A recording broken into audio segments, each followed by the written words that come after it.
Chapter 81. Dengan judul Tanah Emas. Kita sudah mendekati inti dari arc ini. Kelompok Frieren berada di wilayah West. Di sana terlihat Frieren sedang membaca surat, dan ternyata adalah permintaan pribadi dari penyihir kelas 1, Lernen. Permintaan itu meminta Frieren membantu penjaga penghalang baru Tanah Emas Eldorado. Eldorado merupakan wilayah yang diubah menjadi emas oleh Macht, salah satu dari 7 Sage of Destruction, 50 tahun yang lalu. Karena ini adalah permintaan pribadi, dan bukan sebuah tugas langsung dari kontinen sihir, Frieren berencana menolaknya, karena ia tidak terlalu suka dengan Lernen. Namun setelah melihat kalau hadiahnya adalah kitab sihir, tanpa ragu dan tanpa persetujuan Fern dan Stark, Frieren menerimanya. Setelah tiba di Tanah Emas, Stark dan Fern terkagum melihat sebuah kota yang semuanya menjadi emas. Mereka bertemu dengan penjaga penghalang yang baru, dan ternyata itu adalah Denken. Denken menerima pekerjaan itu setelah menjadi penyihir kelas 1, ia mengambilnya untuk menambah penghasilan dan bertekad untuk memulihkan kota itu. Desa dan makam istri Denken berada di ujung utara dan berubah menjadi emas setelah diserang Eldorado 1 tahun lalu. Fern bingung karena surat Lernen mengatakan kalau Eldorado telah disegel oleh Macht 50 tahun lalu, sementara desa Denken diserang setahun lalu. Lalu Denken menjelaskan kalau penghalang ini sebenarnya hanya untuk menyegel Macht. Sementara itu Eldorado terus berkembang sampai sekarang. Eldorado ibaratnya adalah kutukan yang mengubah apa yang dilaluinya menjadi emas. Karena itulah dibutuhkan penjaga untuk mengukur jarak pelindung. Pengawas penghalang memiliki kebebasan untuk masuk ke dalam Eldorado, dan karena itu Denken dapat mengunjungi makam istrinya. Karena Denken bermaksud melawan Macht, Frieren ingin segera pergi dari sana dan tidak akan membantu jika harus berurusan dengan Macht. Frieren memberikan Fern hadiah kitab sihir dari Lernen dan menyuruhnya mengembalikannya. Fern bertanya mengapa Frieren tidak seperti biasanya. Frieren mengatakan kalau keselamatan semuanya selalu menjadi prioritas utamanya. Ia juga mengatakan kalau dirinya pernah kalah sekali saat menghadapi Macht dari Eldorado. Ia menambahkan kalau Match adalah salah satu dari 11 penyihir yang bisa mengalahkannya. Fern menambahkan kalau itu seperti Qual. Frieren melanjutkan kalau dirinya belum yakin bisa mengalahkan Macht, dan mengklaim bahwa membiarkan March tersegel dan mati karena umur adalah pilihan paling tepat. Ia juga mengklaim kalau Sri pasti juga berpikir demikian. Denken lalu bercerita kalau awalnya ia juga berpikir bahwa itu sudah cukup. Ia mengatakan bahwa ia tidak pernah kembali ke kampung halamannya sejak istrinya meninggal di usia muda. Ia terlalu takut dan mengklaim dirinya sudah tidak punya hati, tidak pernah membenci ataupun suka lagi dengan orang lain sejak hari itu. Meskipun aku terus berkata pada diriku sendiri untuk kembali suatu hari nanti, namun aku tidak memiliki keberanian dan menggunakan pekerjaannya sebagai alasan untuk lari dari masa lalu. Denken takut masa lalunya akan mengingatkannya pada masa-masa bahagia saat istrinya masih hidup. Ia hanya membuat keputusan untuk kembali, bukan karena tekad heroik untuk mengalahkan March dan menyelamatkan kampung halamannya, tetapi untuk melepaskan apa yang ia cintai. Awalnya Denken kembali hanya untuk memastikan kalau masa lalunya telah hilang dan ditelan Eldorado. Namun ketika ia mengunjungi kembali kampung halamannya setelah setengah abad, Denken mendapati bahwa kampung halamannya tetap sama seperti dalam ingatannya, dan menyadari bahwa ia hanya melarikan diri dari kebenaran.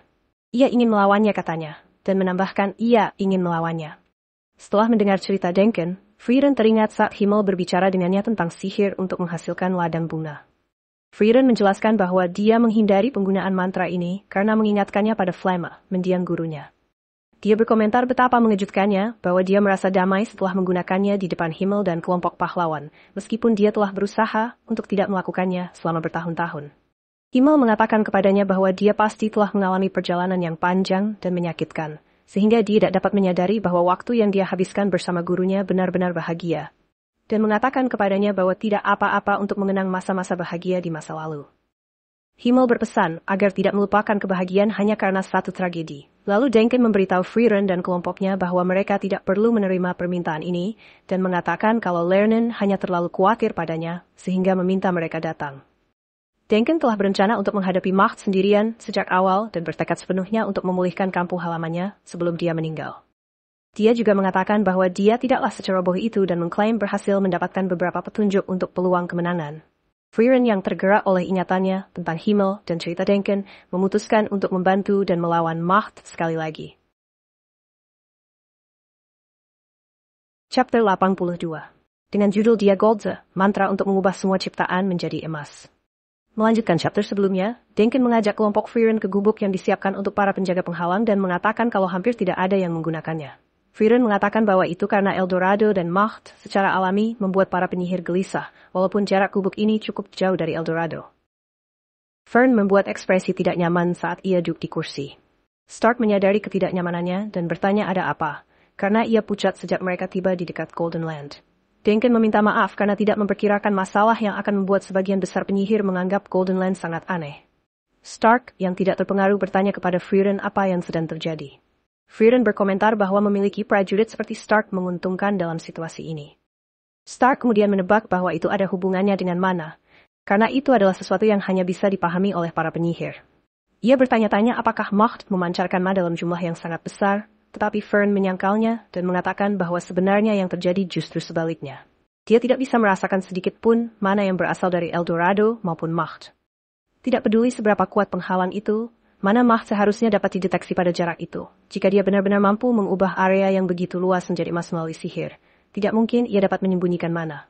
Namun, deteksi mana Fern menemukan fakta bahwa Eldorado bukanlah hasil sihir, melainkan adalah emas murni yang luar biasa banyak. Frieren mengonfirmasi persepsi Fern benar dan menyebut kalau fakta itu tidak menyenangkan. Meskipun itu adalah hasil sihir, itu tidak dapat dianggap sebagai sihir.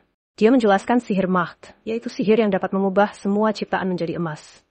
Dia Goldze adalah sebuah kutukan yang dapat mengubah segala sesuatu di dunia material menjadi emas. Duncan menguraikan rincian yang dipahaminya dan mengatakan kalau jika ini adalah sihir yang mengubah sesuatu secara spesifik atau mengubah makhluk hidup menjadi benda. Stark menyimpulkan bahwa untuk menghilangkan kutukan, mereka perlu memiliki seorang priest yang dapat menggunakan sihir dewi. Duncan kemudian mengoreksinya dan mengatakan bahwa itu hanya berlaku untuk kutukan biasa. Frieren memberitahu dia bahwa selama era perang tanpa akhir dengan pasukan Raja Iblis, Macht telah mengubah banyak pahlawan jadi emas seorang diri. Dan sampai sekarang orang-orang itu masih menjadi emas tanpa satu pun yang berhasil diselamatkan. Diagonze tidak dapat dibatalkan bahkan oleh sihir dewi, oleh karena itu Diagonze disebut kutukan tertinggi. Alasan Macht dianggap sebagai Sage of Destruction yang paling kuat. Selain sihirnya tidak dapat diubah, ini juga tidak dapat dihalangi dengan sihir pertahanan ataupun dihindari. Diagonze bahkan tidak dapat dideteksi. Frieren menyimpulkan kalau karena dirinya tidak bisa menjamin kemenangan dan mengatakan kalau mereka membutuhkan seri untuk ikut misi ini. Duncan menyela dan meminta untuk menyampaikan informasi yang telah diperolehnya. Ia memberitahu mereka bahwa penjaga penghalang sebelumnya, penyihir kelas 1 Lernen, telah memulai penyelidikan di dalam Eldorado dan menyampaikan apa yang berhasil dikumpulkannya melalui ingatan rekannya, penyihir kelas 2 Edel. Saat ia mencoba melanjutkan, Frieren menghentikan dan menyuruhnya untuk mulai dari kesimpulan. Di saat yang sama, Lernen dan Edel berada di kereta kuda dalam perjalanan pulang setelah memberikan informasi kepada Duncan. Edel yang kelelahan bersandar di sisi kereta kuda dan mengeluh tentang penyelidikan di Eldorado yang dianggap seperti neraka. Lernen menghibur Edel dan mengatakan kalau mereka telah berhasil menyampaikan informasi yang mungkin dapat membantu Duncan. Edel menyadari bahwa Lernen cukup mendukung Duncan dan bertanya mengapa. Lernen mulai menceritakan kisahnya dengan Duncan saat mereka masih muda. Duncan dan Lernen sama-sama bertugas sebagai penyihir di tentara kekaisaran. Meskipun mereka memiliki kepribadian dan latar belakang yang berbeda, mereka sangat akrab satu sama lain dan senang bekerja bersama. Namun Lernen segera dikeluarkan dari jabatannya karena tidak pandai bersosialisasi walaupun berbakat. Namun Duncan tetap mendukungnya sampai akhir, yang membuat Lernen merasa berutang budi. Ia berjanji pada dirinya sendiri untuk membalas budi tersebut. Penyihir kelas 1 itu terus memuji Duncan sebagai seseorang yang bersemangat, bergairah, dan sangat berbakti kepada istrinya. Ia ingat bahwa ia dulu mendengarkan Duncan berbicara dengan penuh kasih tentang istrinya dengan senyum tegang di wajahnya. Bahkan setelah istrinya meninggal, Duncan masih menyebutkannya dan rencananya untuk kembali ke kampung halamannya. Lernen berkomentar betapa nostalgia rasanya, karena seiring berjalannya waktu dan setelah sekian lama, Duncan akhirnya memutuskan untuk kembali. Lernen menyimpulkan bahwa itulah alasan mengapa ia telah pergi sejauh. Ini untuk membantu Duncan kembali ke kampung halamannya yang sebenarnya, bukan ke tanah emas yang telah dikutuk saat ini. Setelah hening sejenak, Lernen bertanya kepada Edel apakah menurutnya mereka sudah terlambat. Edel setuju, dan mengatakan bahwa sudah terlalu banyak waktu yang berlalu. Lernen setuju, tetapi tidak dapat menyalahkan Duncan karena menundanya. Ia menyesali kenyataan bahwa ia dan Duncan gagal menyadari kebenaran sederhana ketika mereka masih muda, bahwa karena mereka manusia rentang hidup mereka terbatas. Suatu hari nanti bukanlah waktu yang ada dalam hidup mereka. Ia mengakui bahwa meskipun ia dapat memberikan bantuannya kepada Duncan kapan saja dalam 50 tahun terakhir, ia sendiri juga menunda untuk membalas budi. Inilah alasan mengapa ia memutuskan untuk melakukan semua yang ia bisa untuk membantu temannya sekarang, dan melihatnya sebagai satu-satunya kesempatan yang tersisa. Karena kehidupan mereka berdua sudah mendekati akhir. Ia menyebutnya perjuangan terakhirnya sebagai seorang pria tua yang lemah. Dan percaya bahwa Duncan akan menunjukkan kepadanya pertempuran yang luar biasa dan heroik, yang ia sendiri tidak mampu melakukannya. Kembali ke kabin penjaga penghalang Eldorado, Denken menyetujui permintaan Frieren untuk memulai dari akhir dan menyatakan bahwa mustahil untuk mengalahkan Mach. Chapter 83. Dengan judul Gelang Batu Kekuasaan, Denken mengatakan kesimpulan dari risetnya adalah mustahil untuk mengalahkan Mach. Frieren langsung ingin menutup kasus ini, tapi Stark memohon untuk mendengarkan semua hasil analisis Denken. Denken melanjutkan kalau mustahil menang dari Mach, tapi mungkin mereka tidak akan kalah. Denken menjelaskan kalau dirinya telah mengunjungi makam istrinya dan memasuki kawasan Eldorado. Frieren penasaran bagaimana cara Denken bisa tetap hidup padahal telah memasuki kawasan Mach. Menurut Frieren yang pernah melawannya, deteksi mana Mach pastinya mencakup seluruh Eldorado dan sangat akurat, mustahil untuk melabuhi. Denken mengatakan kalau Mach menemukannya dan membiarkannya pergi. Mach sepertinya tidak berniat membunuhnya sekarang. Lalu Denken memulai kembali hasil analisisnya dari awal dengan mengatakan hasil dari pekerjaan sahabatnya, Lernen. Denken menjelaskan kalau Denken bekerja dengan Edel penyihir kelas 2 yang mampu membaca ataupun memindahkan ingatan. Ini adalah ingatan Edel. Sama seperti Frieren, Lernen juga meminta permintaan pribadi ke Edel dan mengakuinya kalau dia adalah pemilik sihir mental terbaik saat ini. Lernen menganggap Edel lebih baik dari metode, karena metode dianggap terlalu tulus. Frieren menyela dan mengatakan kalau hal seperti itu tak perlu dikatakan oleh Denken. Namun Denken melanjutkan dan didukung oleh Stark. Mulai dari sini, ceritanya terlihat sebagai flashback. Terlihat Lernen meminta Edel untuk membantunya di Eldorado, dan Edel mengatakan kalau sihirnya tidak berguna jika melawan iblis, hipnotisnya hanya untuk manusia. Denken menambahkan kalau benar iblis tidak bisa dikendalikan dengan sihir buatan manusia, dan dia mengatakan kalau peran Edel bukanlah untuk mengendalikan iblis. Lalu Lernen membawa Edel ke gedung asosiasi sihir dan menunjukkan sebuah gelang. Gelang itu diberi nama Gelang Batu Kekuasaan, dan ternyata gelang itu adalah satu-satunya pusaka yang mampu mengendalikan pikiran iblis. Sayangnya gelang itu hanyalah replika. Lernen menjelaskan kalau gelang asli sudah digunakan untuk berbuat jahat di masa lalu. Ternyata, gelang itu telah digunakan untuk mengendalikan Mast. Itu dilakukan oleh penguasa wilayah Benteng Weiss, atau saat ini Eldorado.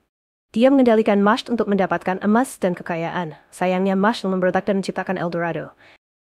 Dan berdasarkan cerita dari para penyintas dikatakan bahwa Max masih muncul sambil memakai gelang tersebut. Dan Lernen menyimpulkan kalau terjadi kerusakan ataupun retakan pada gelang yang membuat March bisa hilang kendali. Edel lalu menyadari kalau permintaannya adalah untuk memulihkan gelang batu kekuasaan ke Max. Mereka berdua lalu berangkat ke Eldorado, dan sebelumnya Lernen telah mengirim 5 penyihir sebagai pengintai. Namun belum sampai di Eldorado, mereka bertemu salah satu penyihir yang dikirimkan, dan dia dalam keadaan terluka. Ia menceritakan kalau ia bertemu March, dan semuanya dibantai hanya dalam satu kedipan mata. Lernen bingung mengapa Mach membiarkan satu orang lolos. Saat Edel mencoba membaca pikiran penyihir tersebut, tiba-tiba penyihir tersebut berubah menjadi emas. Lernen sadar kalau March memberikan peringatan kalau dia bisa membunuhnya kapan saja. Lernen yang merasa diremehkan memilih untuk tetap memasuki Eldorado. Penyihir kelas 1 Lernen dan penyihir kelas 2 Edel mendekati tebing yang menghadap ke Eldorado. Edel merasakan kalau Eldorado memiliki mantra penghalang persepsi yang kuat yang membuat orang biasa tidak akan mampu Eldorado. Lernen menambahkan kalau Eldorado terlalu mencolok dan mengundang keserakahan. Karena itu penghalangnya ada dan kontinen sihir telah mengevakuasi semua penduduk sekitar dan membuat Eldorado hampir terlupakan. Namun, tetap saja ada orang-orang yang nekat untuk mendapatkan emas dan menembus penghalang ini, walaupun tidak pernah ada yang berhasil keluar dari sana dalam keadaan hidup. Karena penghalang besar Eldorado secara khusus diciptakan untuk menahan iblis, itu tidak dapat sepenuhnya mencegah manusia masuk tanpa izin, dan mereka tidak bertanggung jawab atas orang-orang sembrono yang mencoba melakukannya. Lernen menyatakan bahwa akan terjadi kekacauan jika emas dari Eldorado didistribusikan dan emas dari March sangat berbeda dengan emas alami. Emas Eldorado tidak bisa dihancurkan ataupun diubah bentuknya, dan meskipun secara ajaib diidentifikasi sebagai emas, ini adalah zat yang sama sekali berbeda. Sebelum memasuki Eldorado, Lernen membawa Edel menemui mantan pelayan dari penguasa Weiss. Pelayan itu adalah penyintas dari insiden pertama Eldorado.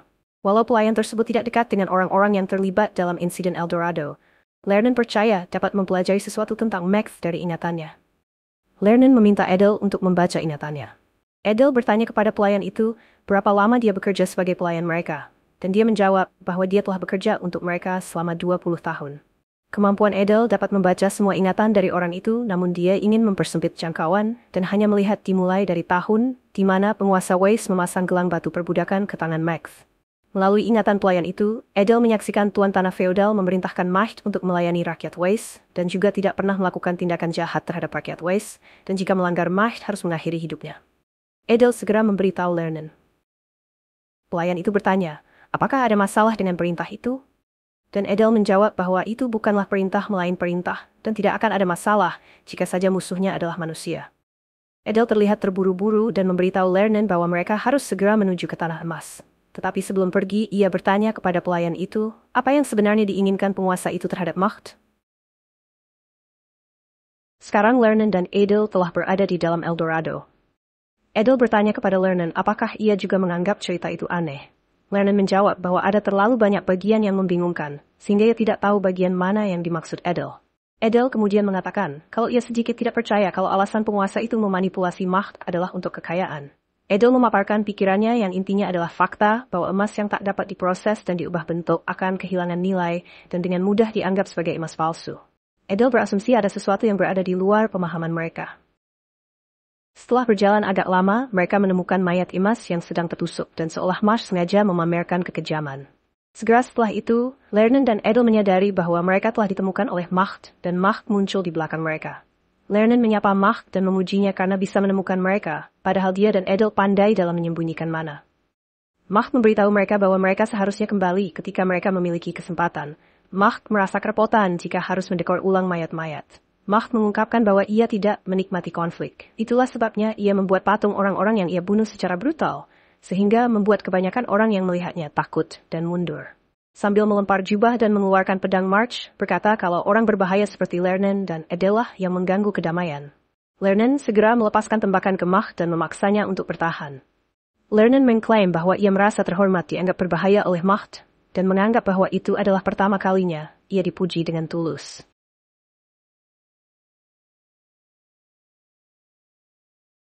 Chapter 85. Tepat setelah Lernen melepaskan tembakan ke Macht, Lernen dan Edel mengambil jarak dan Edel mulai menganalisis gelang kekuasaan. Karena butuh waktu bagi Edel, Lernen mengatakan kalau ia akan mengetes kemampuannya sembari mengulur waktu. Macht segera menyerang dan mencengkeram jubah Lernen sembari mengayunkan pedangnya. Tetapi Lernen menghindar dengan terbang ke atas. Lernen melepaskan rentetan mantra yang berhasil dihindari Macht dan Lernen menangkis tebasan Macht. Lernen menyadari bahwa Macht tidak berusaha mengubahnya menjadi emas, melainkan mencoba membunuhnya terlebih dahulu. Lernen menyadari kalau dirinya ingin dijadikan contoh dan merasa benar-benar dianggap rendah. Lernen kemudian menembakkan rentetan mantra ke arah Macht dan Macht menangkis dengan mudah. Lernen berpikir bahwa meskipun ia tak bisa mencapai puncak dari sihir, namun dirinya tidak pernah kalah ketika menjadi petarung pengganti. Macht mengakui kalau Lernen sangat kuat dan menyadari kalau Lernen bertarung tanpa niat membunuh.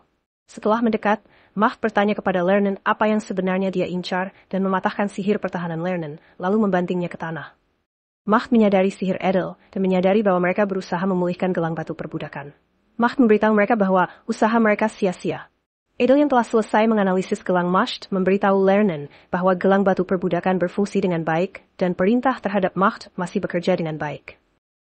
Lernen mengatakan bahwa berarti Macht tidak memiliki kedengkian ataupun kebencian terhadap penduduk kota dan sulit dimengerti mengapa Macht mengubah penduduk menjadi emas padahal tidak memiliki sedikit pun niat jahat. Macht menyela dan mengatakan bahwa meskipun iblis mengetahui kata niat jahat, mereka tidak memiliki konsep apapun tentangnya dan tidak dapat merasakannya. Edel menyatakan bahwa iblis adalah makhluk yang menipu manusia dengan kata-kata. Menipu dan membunuh manusia adalah naluri mereka. Dan mereka tidak memerlukan alasan emosional untuk menyakiti manusia. Itu adalah sifat dasar mereka sama seperti kita manusia, dengan kesehariannya. Edel menyamakan kalau membunuh manusia bagi iblis, sama dengan makan ataupun tidur bagi manusia di mana itu adalah perintah tubuh. Lernen bertanya Edel dapat menambahkan perintah lain ke gelang tersebut, tetapi Edel menjawab bahwa hanya pengguna asli yang dapat melakukannya. Macht bertanya apakah mereka sudah menentukan tindakan berikutnya. Lernen mengatakan kalau langkah mereka selanjutnya adalah mundur. Tujuan utama kami adalah untuk mengumpulkan informasi. Walaupun aku mempertimbangkan kemungkinan keberuntungan untuk mengalahkanmu, namun itu bukan ide yang bagus. Aku adalah pria tua yang penakut. Lernen melanjutkan dan mengatakan kalau ia akan membiarkan temannya yang pemberani menyelesaikannya dan membiarnya merasakan kemenangan. Lernen memanggil golem dari botol kaca. Lalu ia mengatakan kalau dirinya belum mengerahkan seluruh kemampuannya dan belum banyak informasi yang didapat. Lernen lalu mengajak Macht untuk memulai dari awal lagi dan mengatakan kalau dirinya akan mengerahkan semua kemampuannya untuk mengungkap kartu Macht. Seketika, Macht menyerang dengan menebas golem itu dan melukai Lernen. Macht berkata kalau dia tidak akan membiarkan Lernen berbuat sesukanya. Lernen yang terluka memberitahu Macht bahwa dia bukan satu-satunya lawannya sekarang. Edel terlihat menyerang dari samping, lalu menyentuh badan Macht. Lernen mengatakan bahwa meskipun Edel bukanlah penyihir yang kuat, dia jauh lebih berani daripadanya. Terlihat hidung Edel mulai mengeluarkan darah dan dia pingsan walau tidak menerima serangan. Untungnya golem yang telah berubah itu menghentikannya agar tidak jatuh. Macht terkejut, mereka berhasil membaca ingatannya, dan Lernen menyatakan bahwa tidak perlu melanjutkan lagi. Dia memuji Edel karena telah mendapatkan informasi yang sangat penting. Lernen menjatuhkan botol kaca baru dengan golem. Saat kaca pecah, golem itu membesar dengan cepat lalu menyerang Macht dengan pedangnya. Macht menahan dengan satu tangan dan menghasilkan suara yang amat besar. Dan di sana terlihat golem itu telah berubah menjadi emas. Macht berjalan di sekitar golem yang berubah itu. Tetapi Lernen dan Edel telah menghilang, dan ingatan yang diberikan Edel kepada Denken telah berakhir. Kilas balik pun selesai. Sekarang terlihat Frieren yang memuji kalau sihir hipnotis dari Edel sangatlah luar biasa. Stark bertanya apakah dia sehebat itu. Frieren menjawab bahwa struktur mental iblis sangat berbeda dari manusia, sehingga menyelinap dan memanfaatkan ingatan iblis itu hampir mustahil. Edel pasti mengalami siksaan yang tak tertahankan. Denken lalu memberitahu Frieren bahwa matahari sudah terbenam dan sudah waktunya untuk bersiap. Denken mengajak semuanya untuk mendiskusikan ingatan Macht setelah dia menyelesaikan urusannya. Frieren bertanya apa urusannya, dan Denken mengungkapkan selama ini, setiap hari dia selalu masuk ke Eldorado dan berbincang dengan Macht Sage of Destruction. Denken ternyata menghabiskan waktu setiap hari dengan mengobrol dengan Macht. Sekian chapter ini. Informasi terpenting adalah bagaimana Edel berulang kali mendapat pujian dari Lernen, Denken, dan bahkan Frieren. Ini menandakan kalau sihir mental milik Edel sangatlah hebat dan kuat, mungkin yang terkuat di antara penyihir saat ini. Walaupun Edel gagal dalam ujian menjadi penyihir kelas 1, tetapi dia sangat kuat dan berani. Chapter 86. Dengan judul diskusi, Frieren bertanya maksud Denken dengan berbicara dengan Macht. Denken mengungkapkan bahwa dia adalah warga kota Weiss. Yang lain kemudian mengingat bahwa ada dua perintah yang diberikan kepada Macht melalui gelang batu, yakni untuk melayani orang-orang Weiss dan keturunan mereka, dan untuk tidak melakukan tindakan jahat terhadap orang-orang Weiss. Meskipun sebagai iblis, Macht tidak menyadari arti dari kebencian. Perintah pertama, untuk melayani, akan tetap berlaku. Mereka menyimpulkan bahwa itulah sebabnya Denken dapat bertahan hidup saat memasuki tanah emas dan bertanya-tanya apakah itu berarti Macht akan mendengarkan perintah dari Denken. Namun Frieren berpikir itu tidak memungkinkan. Jika benar bisa demikian, Denken hanya perlu memerintahkan Macht untuk mati dan masalahnya selesai. Yang dikonfirmasi oleh Denken. Denken mengatakan Macht tidak akan menyakitinya, tapi dia juga tidak akan menerima perintah darinya. Denken memaparkan kalau iblis adalah makhluk asosial dan konsep perbudakan terdengar rancu bagi mereka. Frieren bertanya ke Denken, mengapa dia melakukan tindakan yang tidak bodoh itu, padahal tahu bahayanya. Frieren menambahkan, kalau Macht akan membunuhnya, tergantung dari pemahaman Macht tentang konsep perbudakan. Denken menjelaskan keinginannya untuk mengembalikan tanah kelahirannya seperti semula, dan hanya Macht yang bisa melakukannya. Jika membunuh Macht tidak mengembalikan Eldorado menjadi normal, tindakannya akan menjadi sia-sia. Ternyata sihir Macht akan tetap ada walau dirinya mati. Denken mengatakan bahwa Macht menyadari nilai hidupnya dan tidak akan mengembalikan Golden Land ke keadaan normal dengan cara apapun. Dan ini membuat Denken tidak akan membunuh Macht walaupun menemukan cara untuk mengalahkannya. Bagi Denken mengembalikan Eldorado adalah prioritas utamanya. Saat Denken hendak berangkat ke Eldorado, Frieren meminta untuk ikut dengannya. Denken mengatakan bahwa Macht mungkin tidak akan menyakitinya jika dia memperkenalkannya sebagai temannya, tetapi itu tidak pasti. Frieren tetap bersikeras untuk pergi dan mengatakan bahwa itu adalah pendekatan yang lebih baik daripada terus-terusan berbasa-basi dan Frieren ingin memastikan sesuatu. Fern dan Stark juga mengajukan diri untuk pergi. Stark yang gemetar mengatakan kalau dirinya percaya diri dengan kemampuan melarikan dirinya dan akan menyelamatkan Fern dan Frieren saat keadaan memburuk. Sebelum mereka bertemu Macht, Frieren meyakinkan mereka bahwa mereka hanya pergi untuk mengobrol dan meminta agar jangan membuat sesuatu terjadi. Sebelum memasuki tempat Macht Frieren, tetapi meminta maaf kepada mereka, seolah mereka akan berpisah untuk selamanya. Rombongan itu bertemu Macht di dekat gerbang dan menyambut mereka dengan hormat. Saat mereka memasuki rumah besar, Macht bertanya kepada Denken tentang para pendatang baru. Denken mengatakan bahwa mereka adalah teman-temannya dan memerintahkan Macht untuk memperlakukan mereka dengan baik. Macht menurut dan menyapa mereka bertiga dengan sopan, memperkenalkan dirinya sebagai instruktur sihir keluarga Gluck, penguasa tanah Weiss. Frieren menjawab bahwa itu bukanlah pertemuan pertama mereka dan mengatakan mereka pernah bertarung 6 abad yang lalu. Ketika Macht tidak menunjukkan tanda-tanda bahwa ia mengingat pertemuan itu, Frieren lalu menawarkan Macht untuk membantu mengingat, dan ini adalah tantangan dari Frieren untuk bertarung. Fern dan Stark mengambil jarak dan masuk ke mode pertarungan. Namun, sebelum Macht menjawab, Denken menghentikan mereka dan mengatakan kalau mereka di sana untuk berbincang. Macht meminta maaf. Setelah itu, di ruang tamu, Macht menyajikan teh kepada para manusia, sambil berkata bahwa ia menjaga peralatan minum teh tetap utuh, karena tuannya Gluck menyukainya.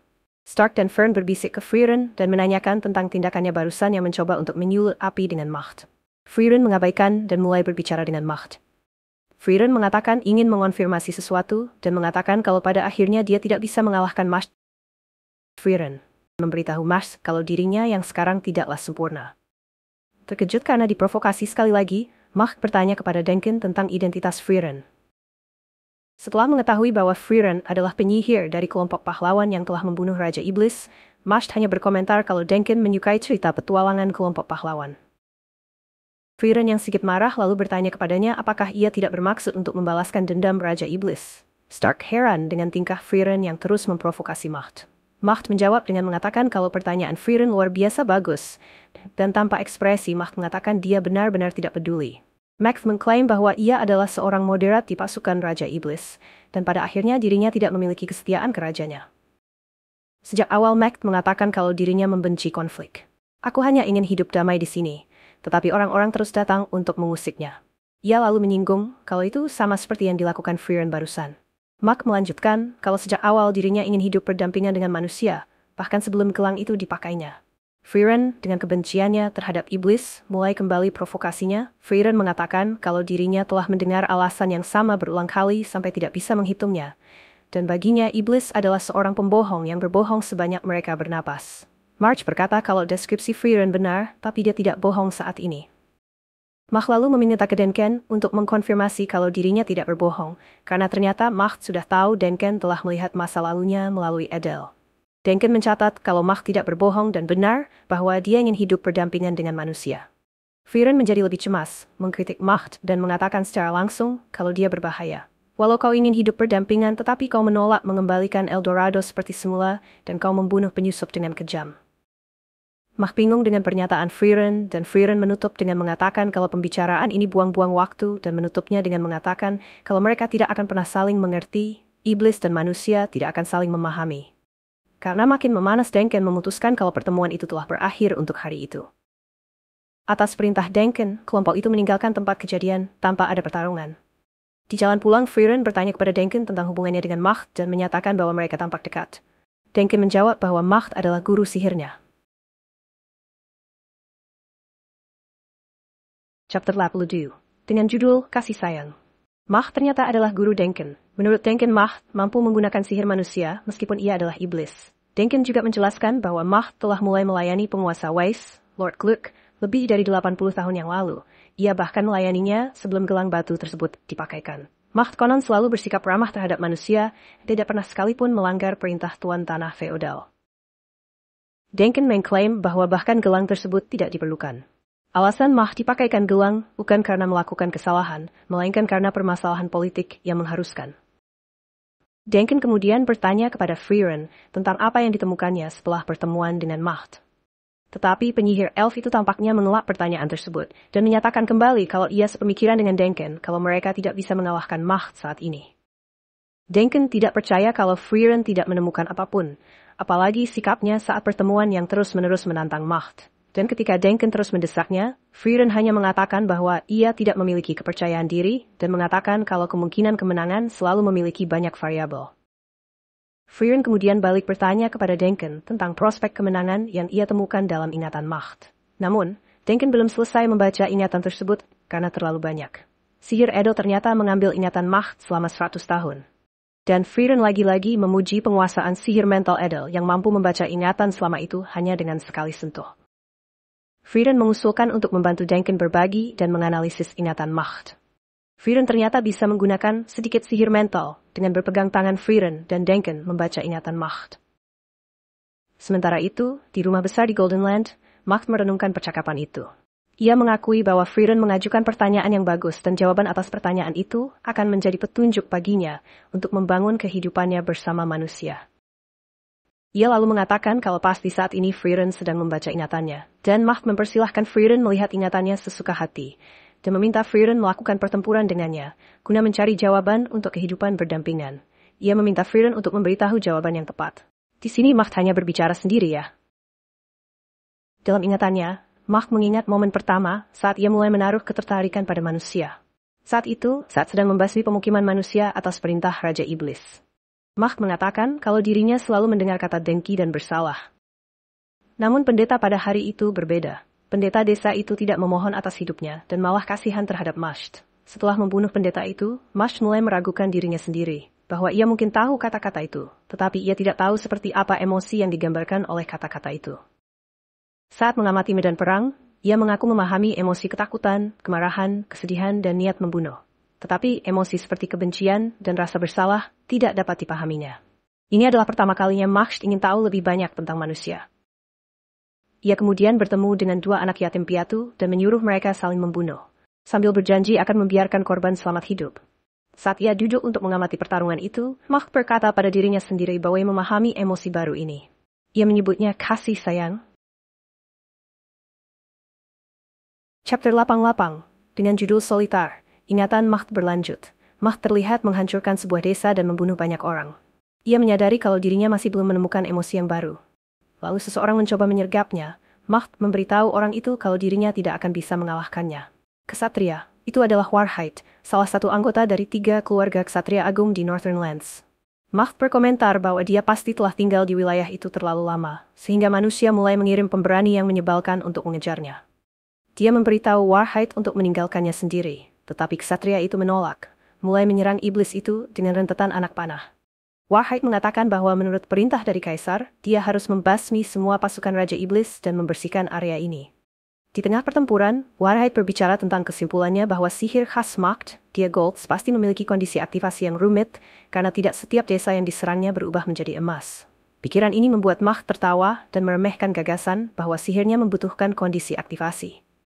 Dia bertanya kepada Warheit, apakah semua manusia mengkhawatirkan kerumitan seperti itu setiap kali mereka menggunakan sihir? Bagi iblis, penggunaan sihir hanya seperti fungsi alami tubuh, seperti menggerakkan anggota tubuh yang dilakukan hampir secara tidak sadar. Macht kemudian memutuskan untuk menjawab pertanyaan ksatria itu, mengatakan kepadanya bahwa sihirnya tidak butuh kondisi aktivasi. Jika dia ingin mengubah semuanya, ia akan lakukan, dan jika ingin mengakhiri pertempuran dalam 1 detik, ia bisa melakukannya. Untuk menunjukkannya, dia segera mengubah Warheit menjadi emas. Bagi Macht, Dialgons begitu membosankan. Sihirnya terlalu kuat sehingga membuat hampir setiap pertempuran menjadi tidak berarti.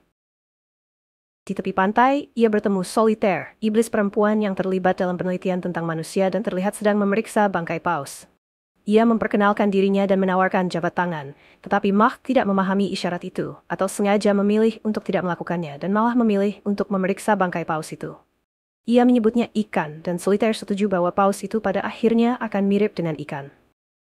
Solitaire kemudian mengajak Macht ke hanggar yang telah ia bangun kembali. Solitaire menunjukkan kepada Macht spesimen kerangka hiu dan orka. Macht bertanya apakah kerangka ini berasal dari ikan tadi. Solitaire menjelaskan kalau di satu sisi benar dan mulai menggurui Macht dengan tentang evolusi konvergen, istilah yang diajarkan langsung oleh Raja Iblis kepada Solitaire. Solitaire melanjutkan penjelasannya dengan riang bahwa nenek moyang orka dulunya hidup di darat, tetapi setelah ratusan tahun beradaptasi untuk hidup di bawah air, ia telah mengambil bentuk yang mirip dengan ikan.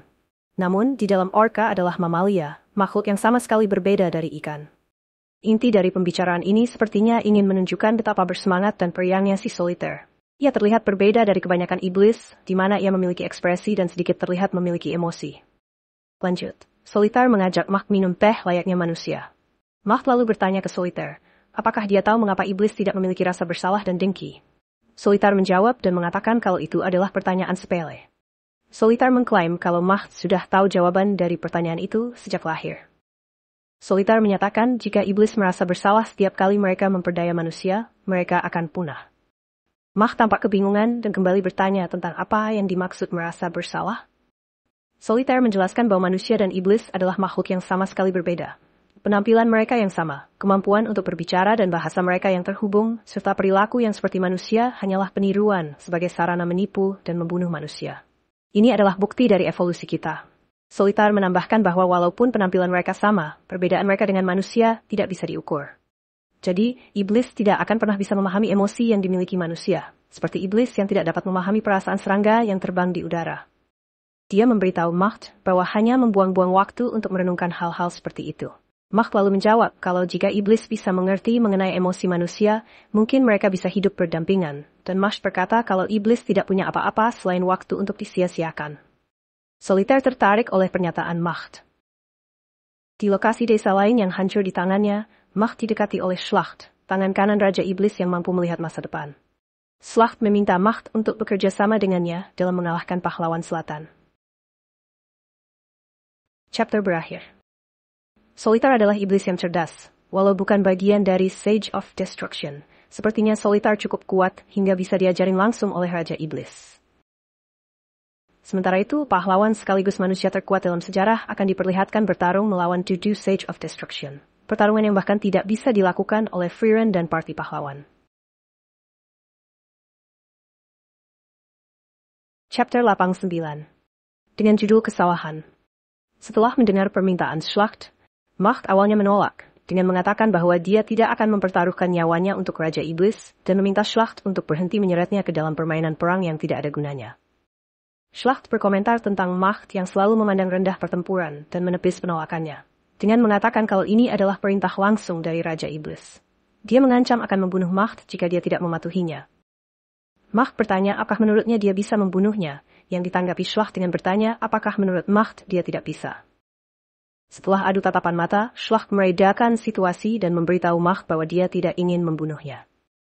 Macht setuju, dan mengatakan jika seseorang yang dapat melihat masa depan, pergi jauh-jauh untuk meminta bantuannya, itu pasti sesuatu yang penting. Dan fakta bahwa Schlacht bisa membaca masa depan, berarti dia telah yakin dapat memperoleh bantuannya.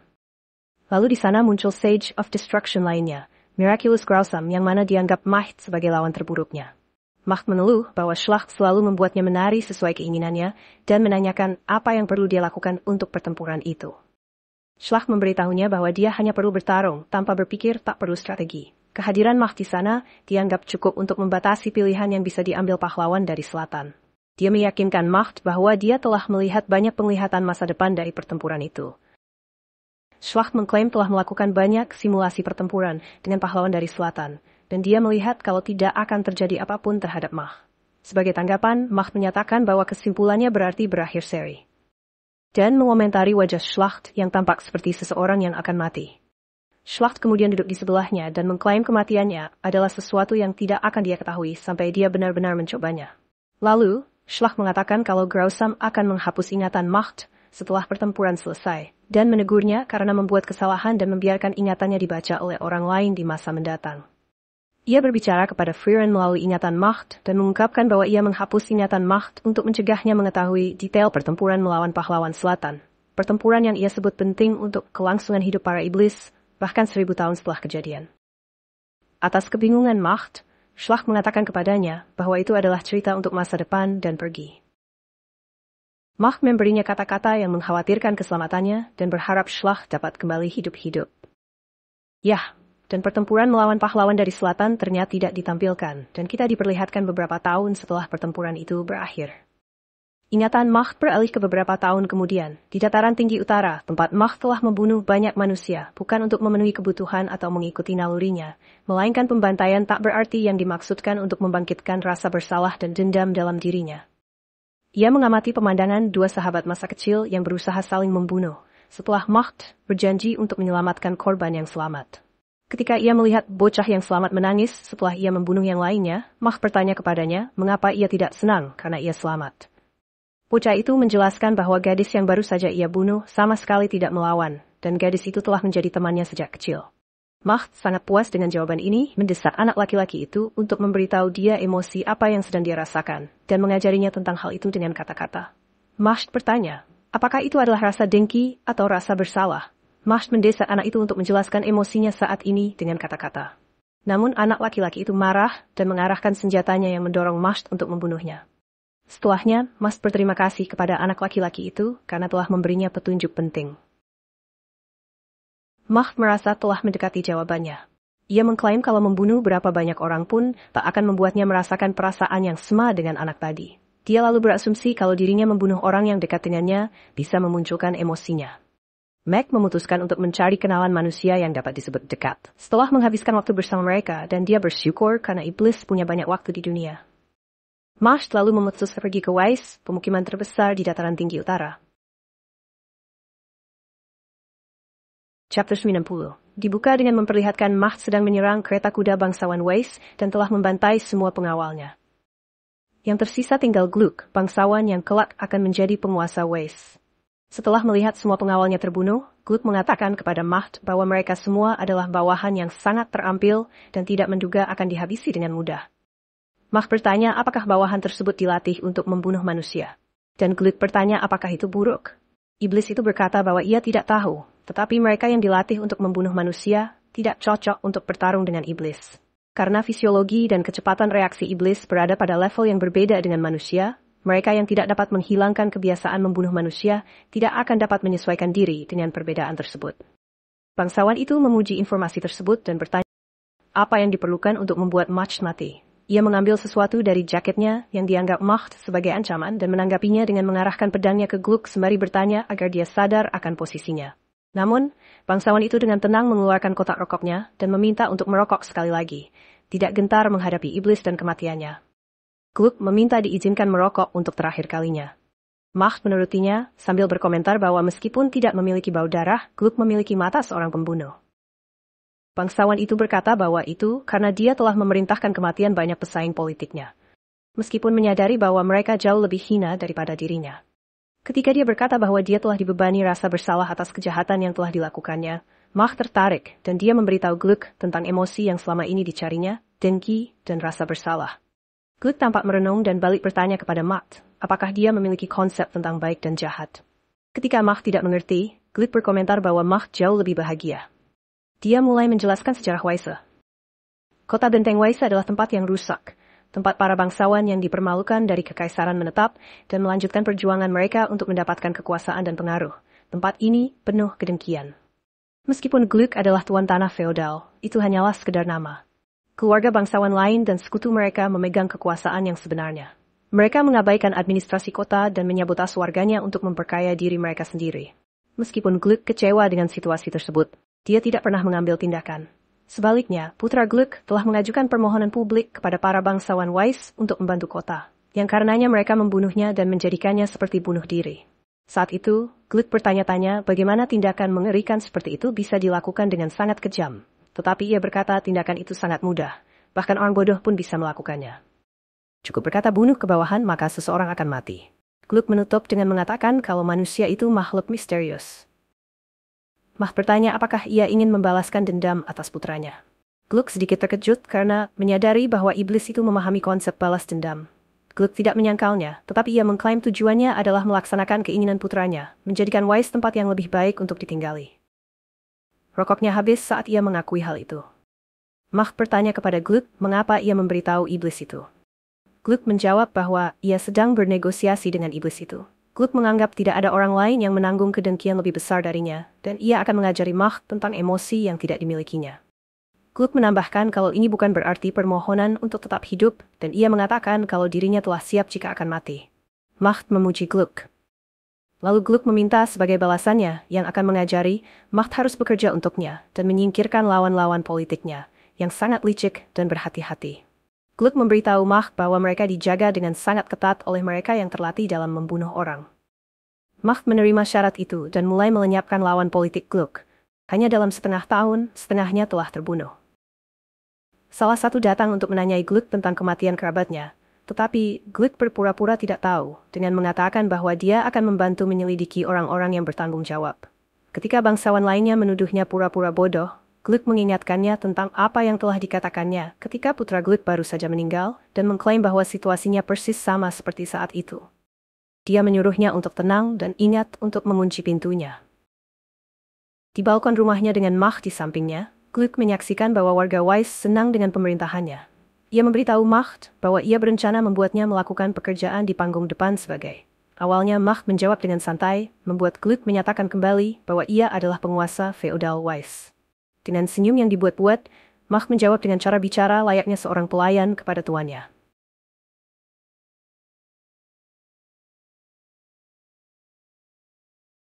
Chapter 91. Macht yang sedang menuangkan teh ke Gluck bertanya mengenai pekerjaan di panggung depan yang akan dilakukannya. Gluck mulai dengan menyebutkan bahwa Raja Iblis telah kalah oleh pahlawan Himmel, yang menurut Macht dia tahu mengenai itu. Gluck memperhatikan sikap acuh tak acuhnya dan bertanya apa yang dirasakan Macht tentang kekalahan rajanya. Macht mengatakan kepadanya bahwa dia tidak memiliki perasaan tertentu. Gluck kemudian menyatakan niatnya untuk memperkenalkan iblis itu secara resmi ke kota Weiss sebagai penyihir pribadi keluarga Gluck dan menjadikannya era damai baru sebagai alasan. Dengan demikian, Gluck dapat mempekerjakan Macht dengan lebih mudah. Ketika Macht menanyakan alasannya, Gluck beralih bertanya kepada iblis itu apakah ras mereka sering menikmati teh. Macht mengatakan kepadanya bahwa dia hanya meniru perilaku manusia. Gluck kemudian bertanya tentang pilihan daun tehnya. Yang dijawab Macht bahwa dia telah mendengar salah satu pelayan menyebutkan bahwa mendiang istri Gluck dulu menyukai jenis teh ini. Gluck mencatat bahwa Macht secara tidak alami terampil dalam interaksi sosial antara manusia dan menyimpulkan bahwa itu adalah sifat yang melekat pada iblis. Mereka secara alami cenderung menipu manusia dan mendapatkan kepercayaan mereka, bahkan ketika mereka tidak secara sadar bermaksud untuk melakukannya. Macht memahami bahwa Gluck bermaksud menggunakan sifat khusus ini untuk berurusan dengan para bangsawan di depan umum juga, dengan menggunakan iblis untuk mendapatkan aliansi dari para bangsawan lain di kota itu. Gluck berkata bahwa memiliki banyak sekutu adalah hal yang baik, dan pembunuhan seharusnya akan menjadi pilihan terakhir. Setelah menghabiskan tehnya, ia mengganti topik pembicaraan, memberitahu Macht bahwa mereka sedang melakukan percakapan penuh dosa. Macht menjawab bahwa ia tidak mengerti konsep dosa, dan ia hanya bisa mengerti bahwa Gluck menikmatinya. Gluck menjawab bahwa Macht tampaknya juga menikmatinya, dan memberitahu Macht bahwa saat ini, Macht belum mengerti tentang konsep dosa dan keadilan dan, oleh karena itu, Gluck akan membuatnya segera mengerti. Pekerjaan ini dianggap Gluck akan membuatnya mengerti. Macht bertanya kepada Gluck bagaimana jika ia tetap tidak mengerti setelah pekerjaan ini selesai. Setelah merenung sejenak, Gluck berkata bahwa sebagai imbalan atas penggunaan kekuatan Macht, ia akan berada di sisi Macht sampai iblis itu berhasil mengerti, bahkan jika itu berarti mengikutinya ke dasar neraka. Macht kemudian bertanya kepada Gluck apakah dia sudah punya rencana untuk menghabisinya setelah menguasai Weiss. Gluck menanyakan pendapatnya, dan Macht menjawab bahwa dia menantikannya. Macht kemudian diperkenalkan secara resmi kepada warga Weiss. Ia mulai bersosialisasi dengan para bangsawan, seperti menemani mereka belajar, bermain catur, menghadiri pesta dansa, menunggang kuda, dan menyajikan teh kepada mereka setiap kali mereka datang mengunjungi Gluck. Macht berhasil mendapatkan pengakuan dan penghargaan dari para bangsawan, meskipun mereka masih ragu untuk mempercayainya. Suatu hari, para bangsawan Weiss memanggil Macht ke sebuah rapat, dan salah satu anggota Dewan Weiss bertanya kepadanya tentang alasan mengapa ia memilih untuk tinggal di antara manusia di Weiss. Macht memberi mereka alasan yang idealis, dengan menyatakan bahwa ia percaya percakapan dan hidup bersama adalah langkah pertama menuju koeksistensi antara iblis dan umat manusia. Para bangsawan memuji tanggapannya dan berharap agar semua iblis bersikap ramah seperti dirinya. Mereka memberitahu Macht bahwa mereka ingin mempercayainya dan bertanya kepada iblis tersebut apakah ia bersedia bertarung untuk melindungi Weiss. Pada saat ini, Gluck muncul di pintu dan mengajak Macht untuk meninggalkan rapat dan bergabung dengannya. Saat Gluck menyebutkan bahwa mereka berada dalam situasi yang sulit, Macht setuju dengan mengatakan bahwa musuh telah memasuki jangkauan deteksi mana miliknya. Gluck terhibur karena Macht menganggap mereka musuh. Lalu dijelaskan bahwa sisa pasukan Raja Iblis sedang menuju ke kota Weiss. Ia bertanya kepada Macht apa yang diinginkan para bangsawan darinya saat rapat tadi. Saat Macht menjawab bahwa mereka sedang menguji kesetiaannya. Gluck menertawakan kebodohan para bangsawan tersebut dengan menyatakan bahwa Macht tidak mungkin memiliki kesetiaan, yang ditanggapi Macht dengan senyuman. Gluck kemudian memerintahkan Macht untuk menghancurkan semua musuh Weiss, dengan mengatakan bahwa seharusnya mudah bagi Macht untuk membunuh jenisnya sendiri, karena iblis tidak memiliki kesetiaan. Macht lalu pergi seorang diri menghancurkan sisa-sisa pasukan Raja Iblis yang menuju Weiss. Saat ia melihat mayat-mayat, ia mengenali salah satu sebagai Jenderal Iblis Skrek, sang petir. Macht berkata bahwa ia mengira Skrek jadi lebih bijaksana setelah Raja Iblis mati, yang menyiratkan bahwa sebelum pertempuran mereka, Macht telah mencoba semacam negosiasi untuk membuat para iblis pergi. Ia merenungkan bahwa pasukan iblis telah menjadi menyedihkan setelah kehilangan pemimpin tertinggi. Hanya Raja Iblis yang memiliki kekuatan absolut untuk menyatukan dan mengarahkan mereka. Ia kemudian kembali ke kota benteng Weiss di bawah tepuk tangan dan sanjungan warga. Kemudian di waktu lain, Gluck menyebutkan bahwa Macht pernah mengajukan diri menjadi instruktur sihir, dan bertanya apakah iblis itu mengetahui sihir manusia. Macht menjawab kalau tidak seperti iblis lainnya, ia bisa. Sebelum datang ke Weiss, Mach mempelajarinya dari iblis yang meneliti sihir soliter. Gluck kemudian bertanya apakah Mach tahu cara menggunakan Zoltrak, sihir pertempuran yang saat ini populer di pertempuran. Sebagai tanggapan, Mach mengklaim bahwa Zoltrak adalah sihir iblis hebat yang diciptakan oleh teman lamanya dan mengatakan bahwa ia lebih menguasainya dari manusia manapun. Mencatat kata-kata iblis itu, Gluck menyetujui permintaannya dan mengajukan proposal. Gluck membawa Mach ke gereja tempat anak dari kerabatnya yang telah meninggal. Anak itu adalah Denken kecil yang terlihat sedang berdoa. Gluck menjelaskan bahwa anak itu dulunya dekat dengan putrinya dan selalu ingin menjadi penyihir. Sang penguasa memerintahkan Mach untuk mengajarinya sihir sebagai cara untuk mengalihkan perhatian anak itu dari kematian orang tuanya. Mach lalu menunggu Denken di luar gereja. Ketika anak itu hendak pergi, Mach menyapanya dan memperkenalkan dirinya sebagai instruktur sihir keluarga Gluck. Denken menjawab bahwa dia tahu Mach karena dialah yang mengalahkan iblis yang datang untuk menyerang Weiss. Namun, Denken kecil menolak untuk mempercayai Mach karena orang tuanya dibunuh oleh setan. Mach tampaknya tidak peduli dengan perkataan Denken dan mengatakan kalau belajar sihir adalah yang paling penting untuk saat ini. Denken bertanya apakah Mach kuat, yang dikonfirmasi oleh Mach dengan mengklaim bahwa dia adalah yang terkuat di antara 7 Sage of Destruction. Denken kemudian bertanya apakah ia akan menjadi cukup kuat hingga bisa membunuh Mach. Mach menjawab sambil tersenyum bahwa hal seperti itu tergantung pada niat Denken. Chapter 92. Judulnya Akhir Riwayat Weiss, dibuka dengan pelajaran sihir, di mana Denken berlatih serangan jarak jauh untuk mengenai batu di seberang danau. Setelah percobaan yang gagal, Mach menyarankan Denken untuk beristirahat karena konsentrasinya mulai goyah. Ia meyakinkan Denken bahwa tidak perlu terburu-buru karena bahkan iblis pun akan kesulitan mengenai target dari jarak sejauh itu, yang memacu Denken. Ia melancarkan serangan lain yang akhirnya mengenai sasarannya. Mach menyeringai, terkesan, dan Denken pun menyeringai balik, serta setuju untuk beristirahat saat kereta Gluck dan Lecter tiba. Denken dan Lecter makan siang sementara Gluck dan Mach mengawasi mereka. Gluck sangat senang dengan kemajuan Denken. Mach berkomentar bahwa Denken tidak mempercayainya, yang disetujui Gluck dan mengatakan bahwa dia tidak akan pernah mengenalkan anak kerabatnya kepadanya, jika tidak seperti Denken. Gluck lalu memancing Mach dengan meragukan keahliannya dalam menipu orang. Gluck melanjutkan dengan mengatakan bahwa manusia membutuhkan alasan untuk terus hidup, bahkan jika itu adalah balas dendam, dan Denken sekarang terlihat lebih baik daripada saat dia terus berdoa di gereja dalam kesedihan. Gluck senang melihat bocah itu tersenyum dan bersenang-senang lagi. Dia memerintahkan Mach untuk terus menjadi guru Denken sekaligus musuhnya untuk dikalahkan, yang disetujui Mach. Iblis itu kemudian bertanya kepada Gluck apakah putrinya menyukai Denken. Gluck menyeringai mendengar pertanyaannya, mengklaim hal seperti itu tidak mungkin, dan mengejek Mach yang tidak mengerti manusia sama sekali. Mach terus melatih Denken dalam pembatasan mana, teori sihir, dan pertarungan praktik saat Denken tumbuh dewasa. Denken bergabung dengan tentara dan sangat sukses di medan perang. Pada saat yang sama, hubungan dia dan Lecter menjadi lebih dekat dan akhirnya berakhir dengan pernikahan. Suatu hari, Gluck menyampaikan berita ini kepada Mach, sambil memperhatikan bahwa iblis itu menunjukkan ekspresi yang tidak biasa. Mach menjawab bahwa itu adalah senyuman yang biasa. Mach lalu mengklaim kalau yang dia katakan beberapa tahun yang lalu ternyata benar.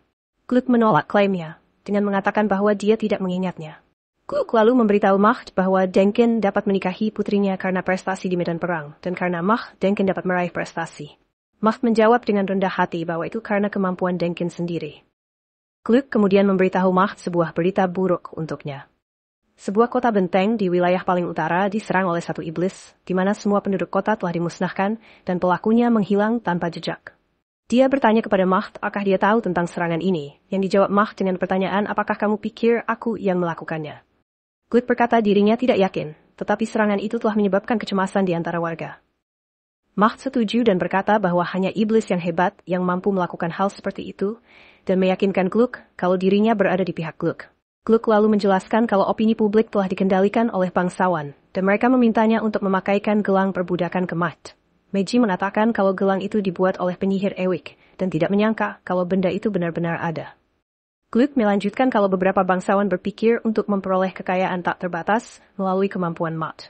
Para bangsawan berencana untuk mengendalikan Mach sepenuhnya dengan membuatnya melayani warga Weiss dan membelenggunya dengan gelang batu kekuasaan.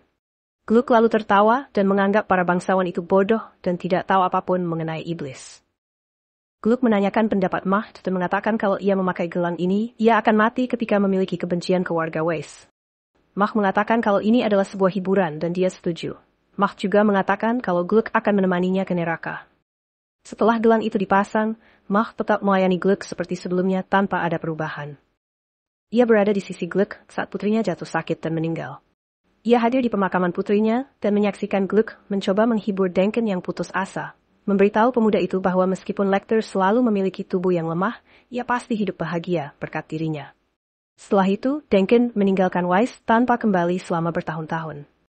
Gluck telah membentuk kebiasaan untuk mengunjungi makam putrinya dan berdoa di sana hampir setiap hari. Dalam salah satu kunjungannya, Gluck terlihat makin tua dan dikatakan Denken masih belum pernah kembali. Macht, yang menemaninya di sana, menasihatinya agar tidak mengunjungi makamnya lagi, dikarenakan kesehatannya yang makin memburuk.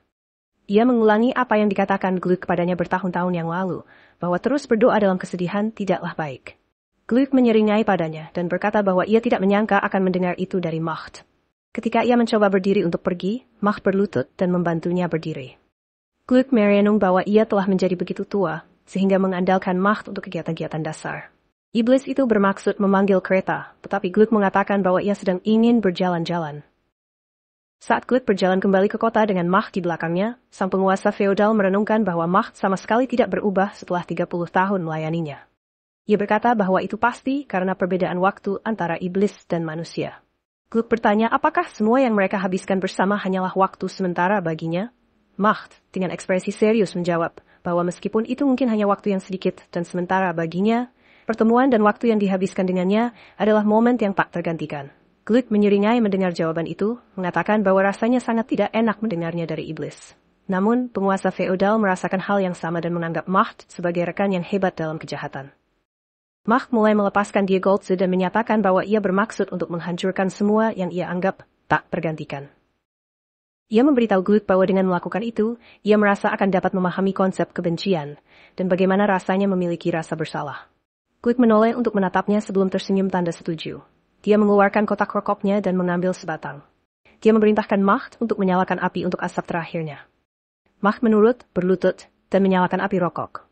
Saat dia menyalakan api, Gluck berkata dia sudah membayangkan momen ini sejak lama. Ekspresi Macht berubah. Gluck menertawai karena ia terkejut dan berkata dia sudah tahu ekspresi Macht setelah mengamatinya selama 30 tahun. Saat diubah menjadi emas, dia memberitahu Macht pesan terakhir dengan mengatakan kau adalah partner terhebat dalam kejahatan dan seorang bajingan yang putus asa. Suatu hari nanti kau akan dihukum sama seperti aku saat ini. Dan yang terakhir, Gluck mengatakan kalau itu menyenangkan yang dijawab, ia merasakan hal yang sama.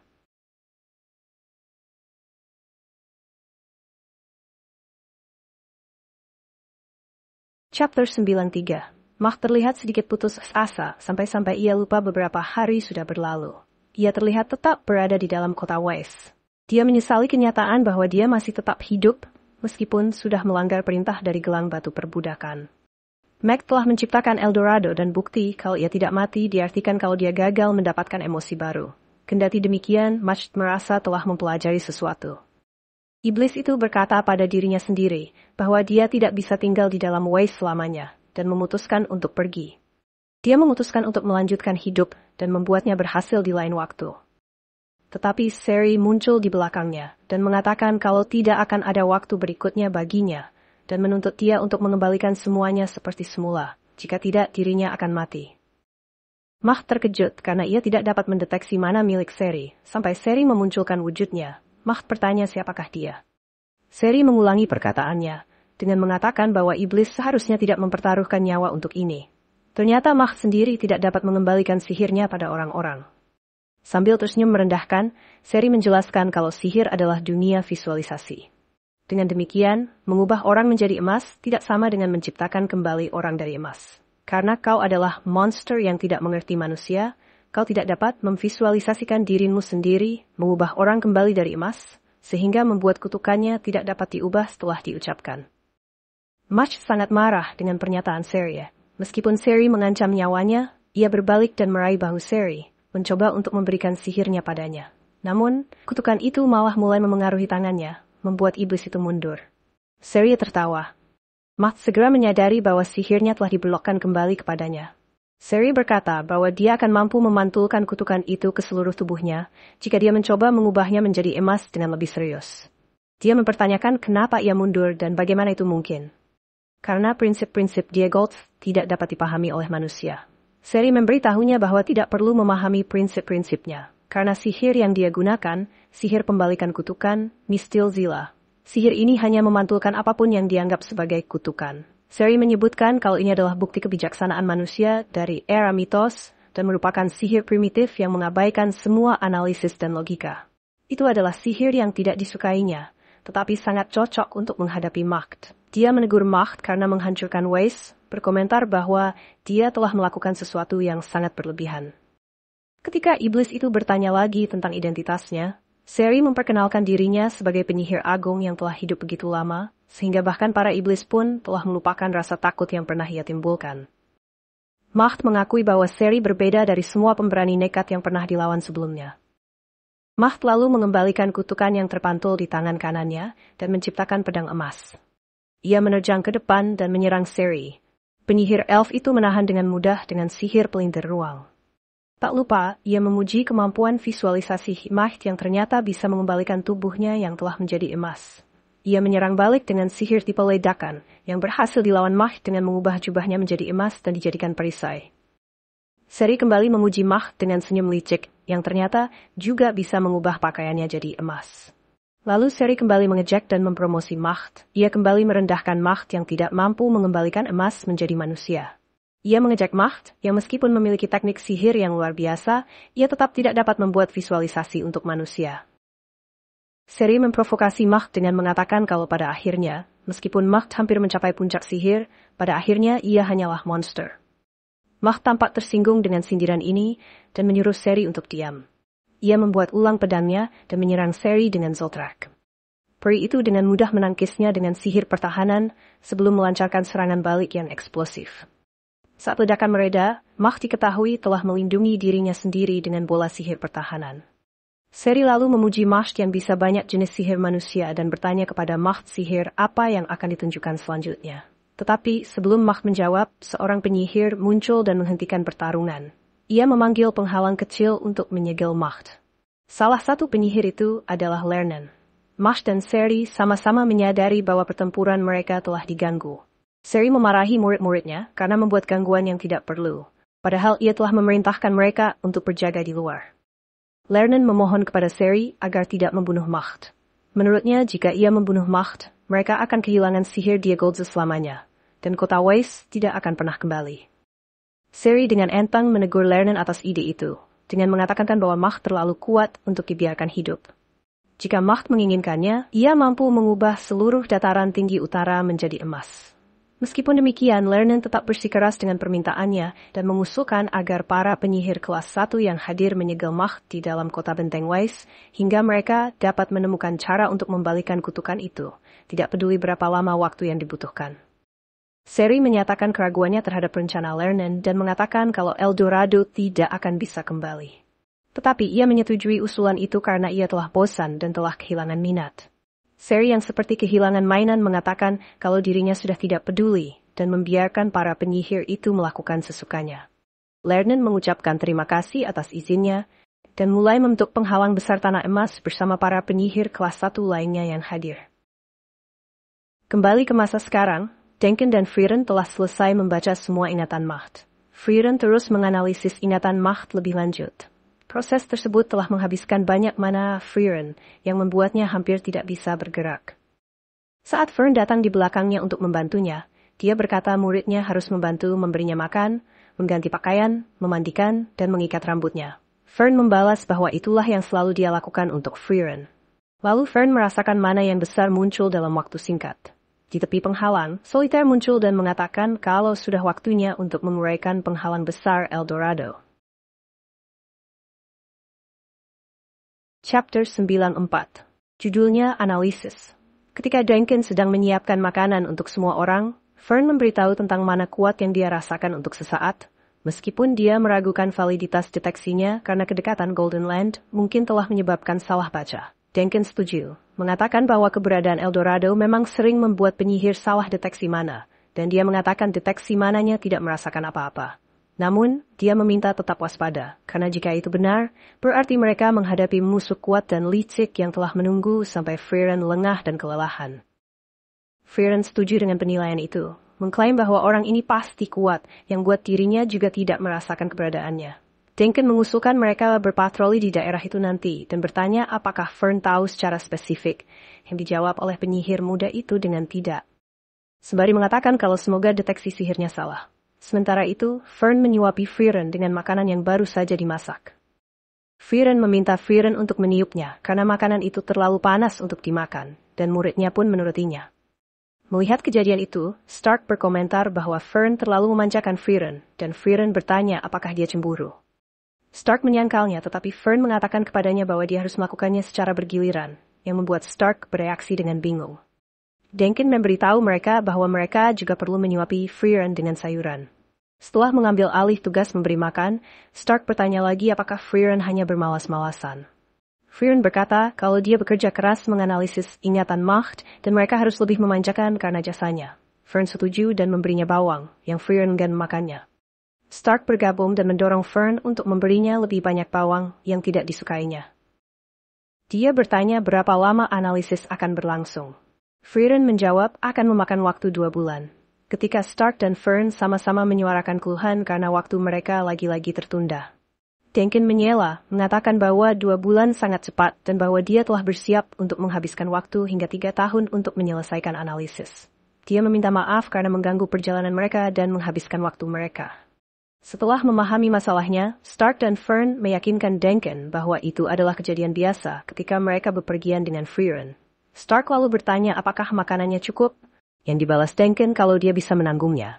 Namun masalahnya adalah rumah penjaga itu kelewat tua dan tidak dilengkapi perabotan yang memadai untuk tinggal lama, bahkan tidak memiliki tempat tidur. Stark dan Duncan memutuskan untuk pindah ke pemukiman terdekat hingga analisis selesai. Sementara itu Fern terlihat selesai mengepang rambut Frieren dan Frieren segera meminta maaf kepada Fern karena tidak memakan bawangnya. Stark memberitahu Duncan bahwa kepangan itu adalah kepangan Fern yang marah. Duncan terkejut dengan kenyataan itu. Di tepi penghalang besar tanah emas, Macht akhirnya muncul untuk bertemu Solitaire.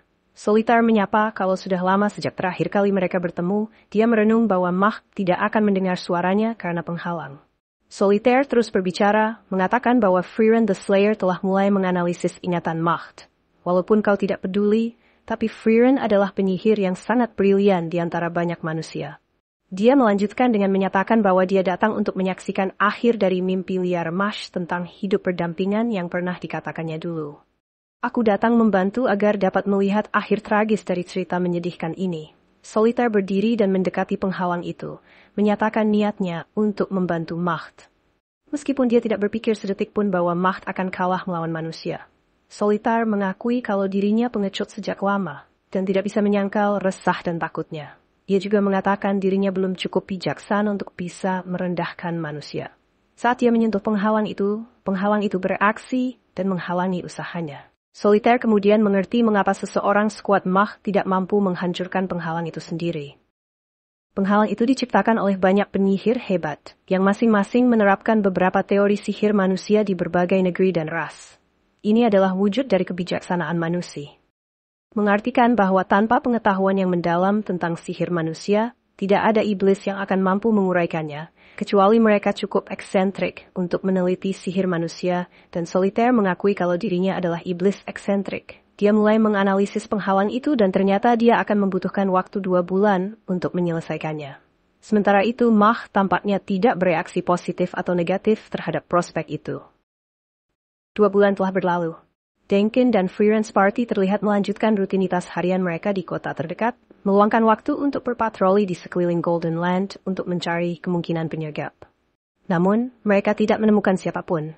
Saat Frieren mendekati akhir analisisnya, Solitaire telah menyelesaikan analisisnya lebih dulu. Dia membuat daftar semua komponen utama yang membentuk penghalang besar, seperti segel iblis Raskam, teori penghalang Andelen, dan Great Barrier of Isolation yang bertugas melindungi kekaisaran terpadu, dan menyebut penghalang tersebut sebagai karya seni luar biasa yang akan sia-sia jika dihancurkan. Kembali ke kota, Duncan dan Stark datang untuk menanyakan perkembangan Frieren kepada Fern. Fern memberitahu mereka bahwa Frieren akan selesai 2 hari lagi. Lalu saat itu, dia merasakan gelombang mana yang besar yang kali ini juga dirasakan oleh Duncan. Terdengar suara keras dan terlihat dengan jelas kalau penghalang besar Eldorado telah hancur.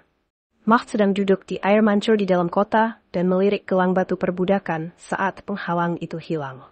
Sementara Solitaire yang terlihat sangat menikmati, mengatakan kalau sekarang saatnya memulai pertempuran untuk hidup berdampingan. Selesai. Sejauh ini justru Solitaire yang terlihat lebih memiliki banyak emosi dibanding Max.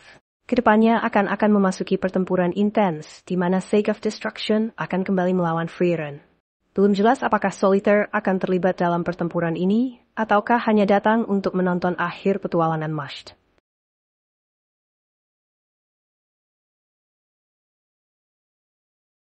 Chapter 95, dengan judul The Great Demon Tak Bernama.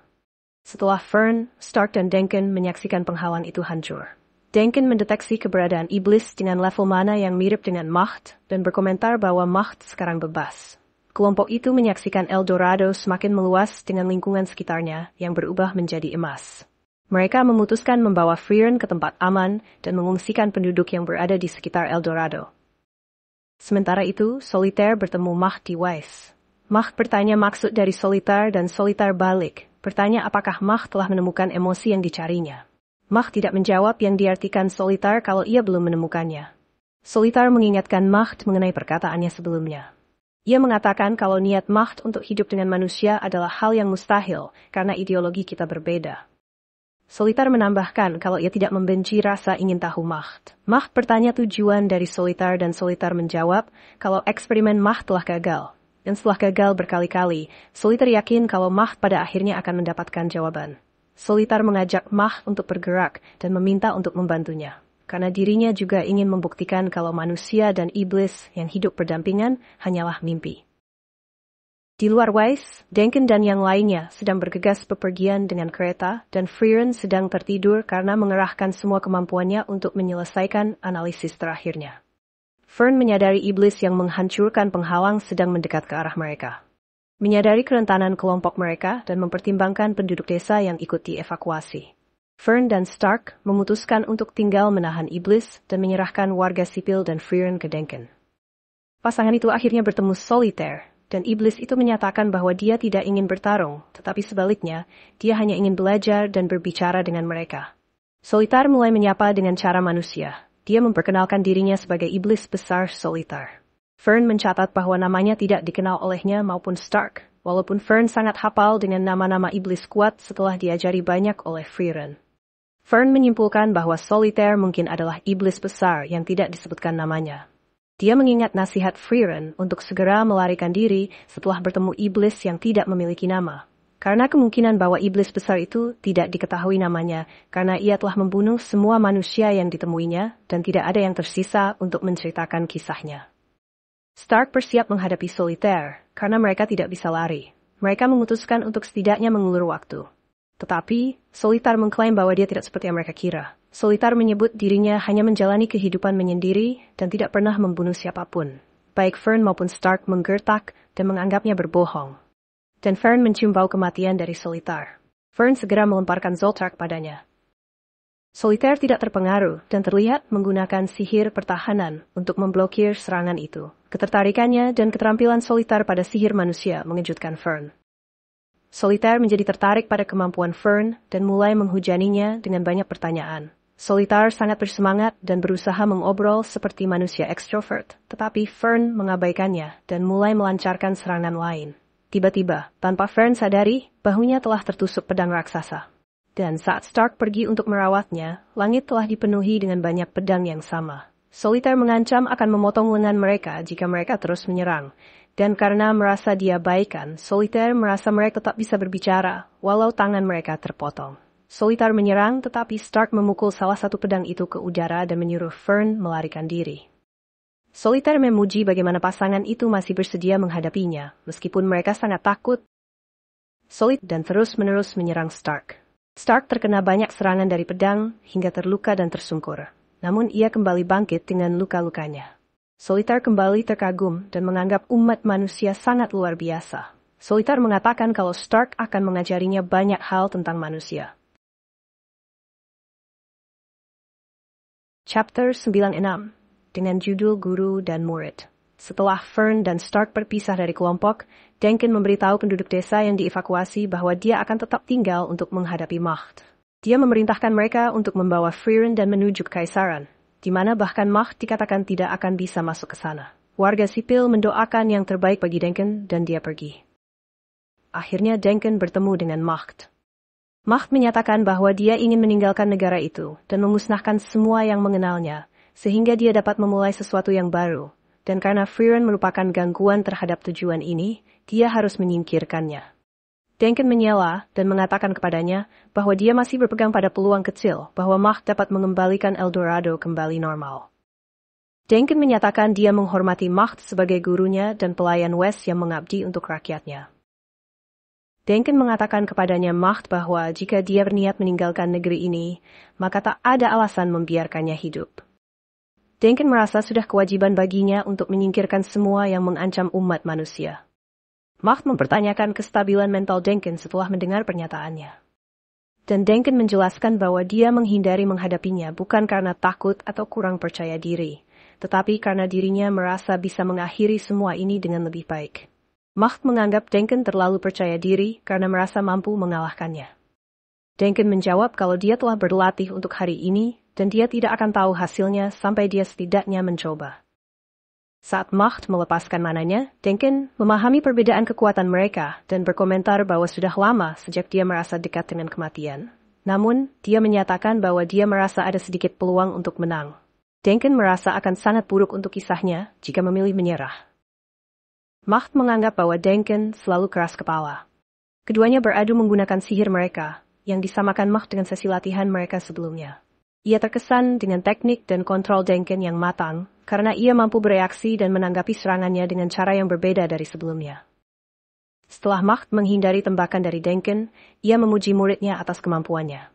Ia merasa mulai menikmati pertarungan itu, namun ia sadar harus mengejar Frieren sebelum ia mencapai kekaisaran. Macht mengakui kalau ia dan Solitaire tidak cukup untuk melumpuhkan penghalang pertahanan kekaisaran. Macht bersiap untuk serangan terakhirnya ke Denken dan segera mengejar Frieren. Namun tiba-tiba, sebelum ia sempat menyerang, Macht mulai berubah menjadi emas dengan cara yang sama seperti sihirnya. Aura gelap menyelimuti Denken, memperlihatkan penggunaan sihir pembalikan kutukan, Mystilista. Saat iblis itu berubah menjadi emas, ia mengomentari dan memuji penggunaan sihir Denken. Macht tidak menyangka Denken akan menggunakan sihir tersebut. Denken mengingat tepat setelah ujian penyihir kelas 1, selama upacara penganugerahan hak istimewa. Seri meminta Denken untuk menyebutkan sihir yang diinginkan.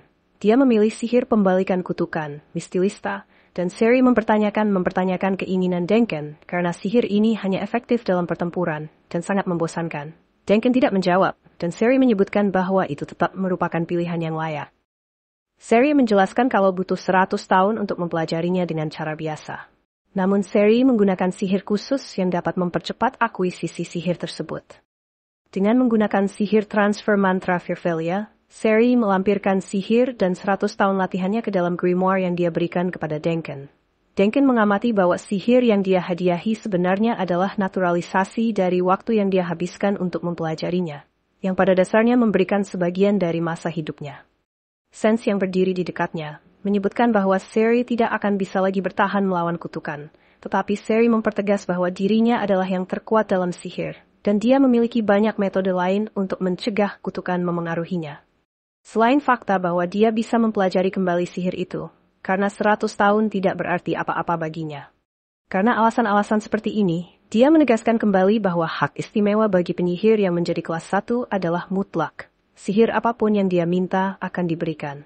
Seri memperingatkan Denken bahwa dengan buku itu, ia bisa mempelajari Mystilista.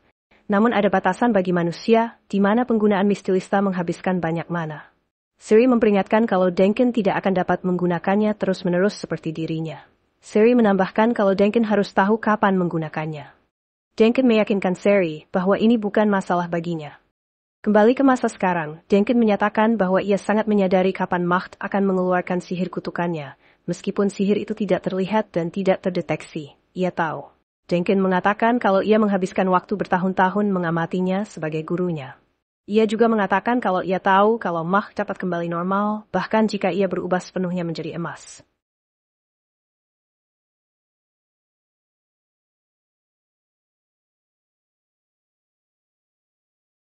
Chapter 97.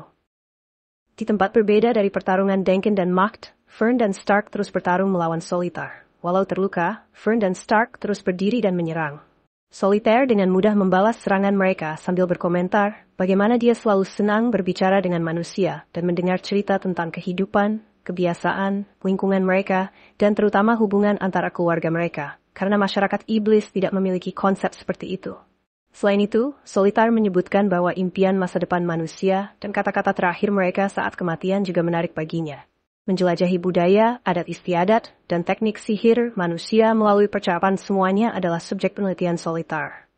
Stark menyerang Solitaire setelah itu mengatakan kepadanya bahwa dia terlalu banyak bicara. Namun Solitaire dapat menghindar dengan mudah. Solitaire lalu memutuskan untuk membuat Stark tersiksa sampai tidak bisa bergerak. Serangan pedang Solitaire dilepaskan secara beruntun.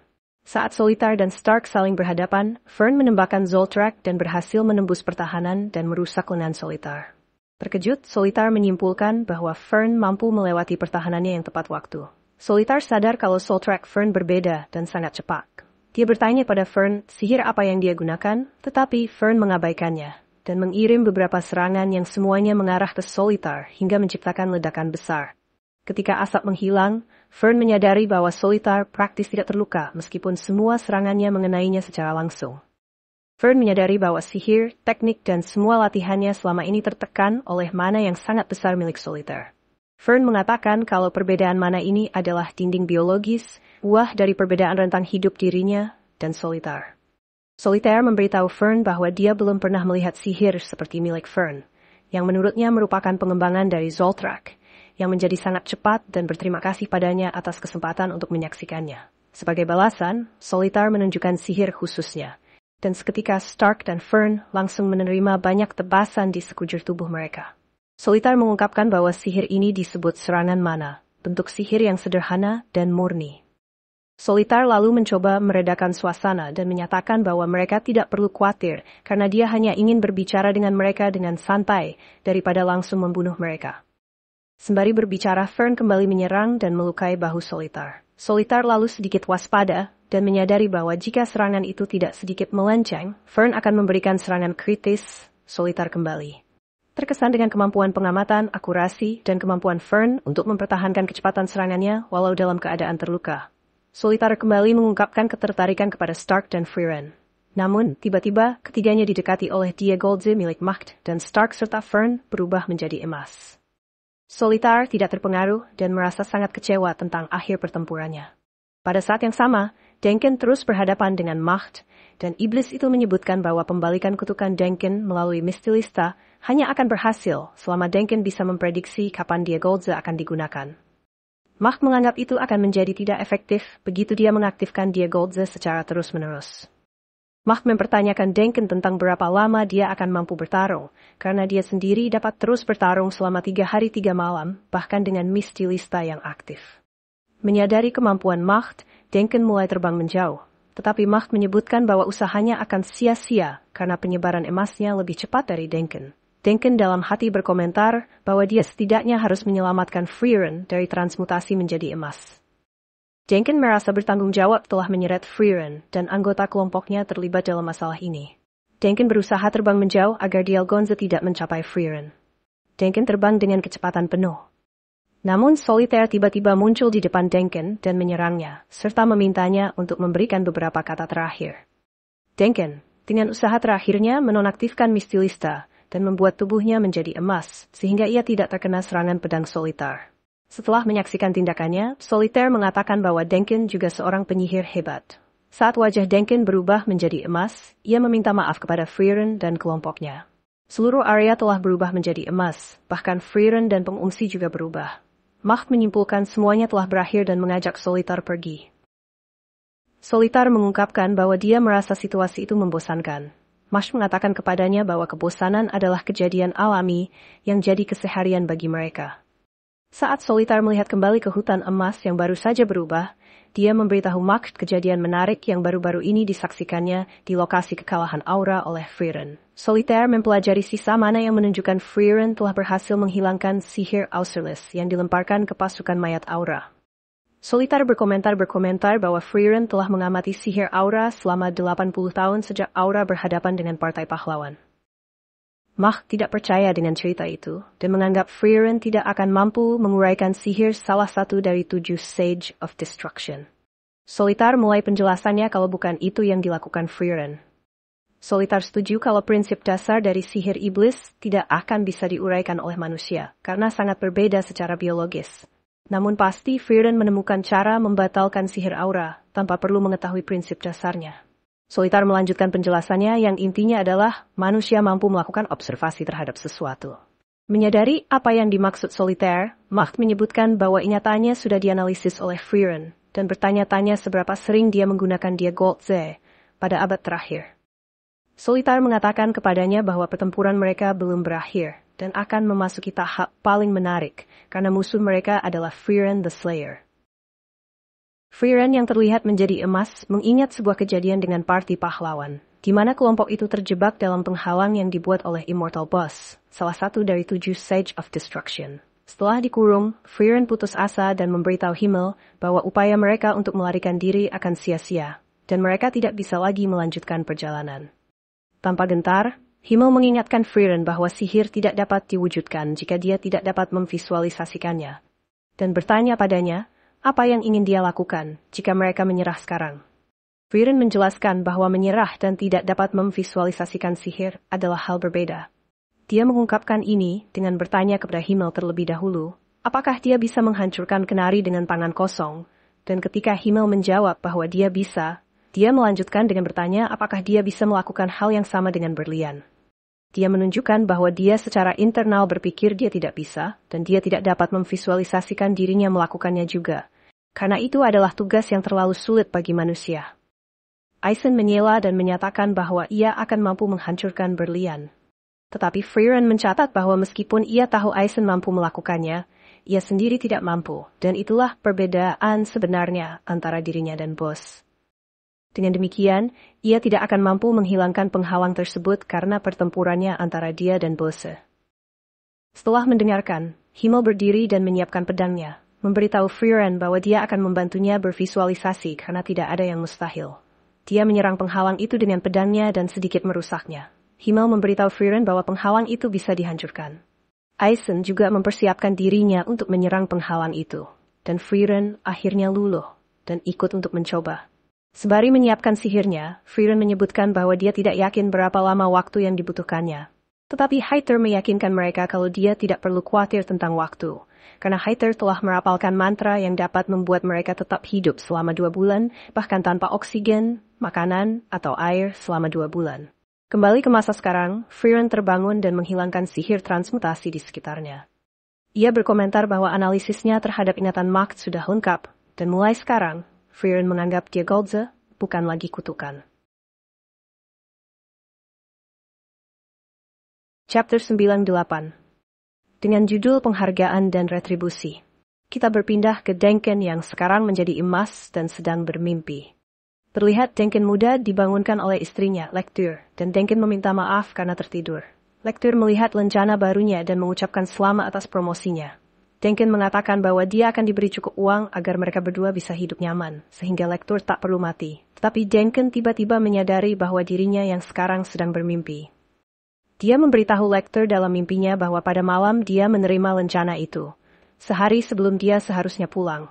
Dia diberitahu tentang kematiannya, dan dengan demikian, kehilangan kesempatan untuk melihat Lecture di saat-saat terakhirnya. Denken berterima kasih padanya atas kesempatan untuk bertemu lagi meskipun hanya melalui mimpi, dan mengungkapkan kalau Macht telah mengalahkannya. Saat dia merenungkan perbedaan keterampilan antara dirinya dan gurunya Macht, Lecture mengingatkannya bahwa dia tidak pernah menyerah, meskipun dia sering kalah melawan Macht dalam sesi latihan mereka sebelumnya. Lecture juga mengatakan kalau Denken yang ia sukai akan terus berjuang sampai akhir yang pahit, yang tiba-tiba membangkitkan ingatan Denken tentang sesi di mana dia berhasil melukai Macht. Kembali ke masa sekarang, Denken tiba-tiba terbangun. Ternyata Frieren menetralisir dia Goldze dan membebaskan Denken. Denken berkata kalau dirinya sangat rindu, lalu bertanya kepada Frieren, sudah berapa abad dirinya tertidur. Frieren menjawab kalau mungkin baru 1 jam. Frieren lalu memberitahu Denken kalau dirinya sudah merapalkan sihir untuknya, yang membuat Dialgonze tidak akan memengaruhinya lagi.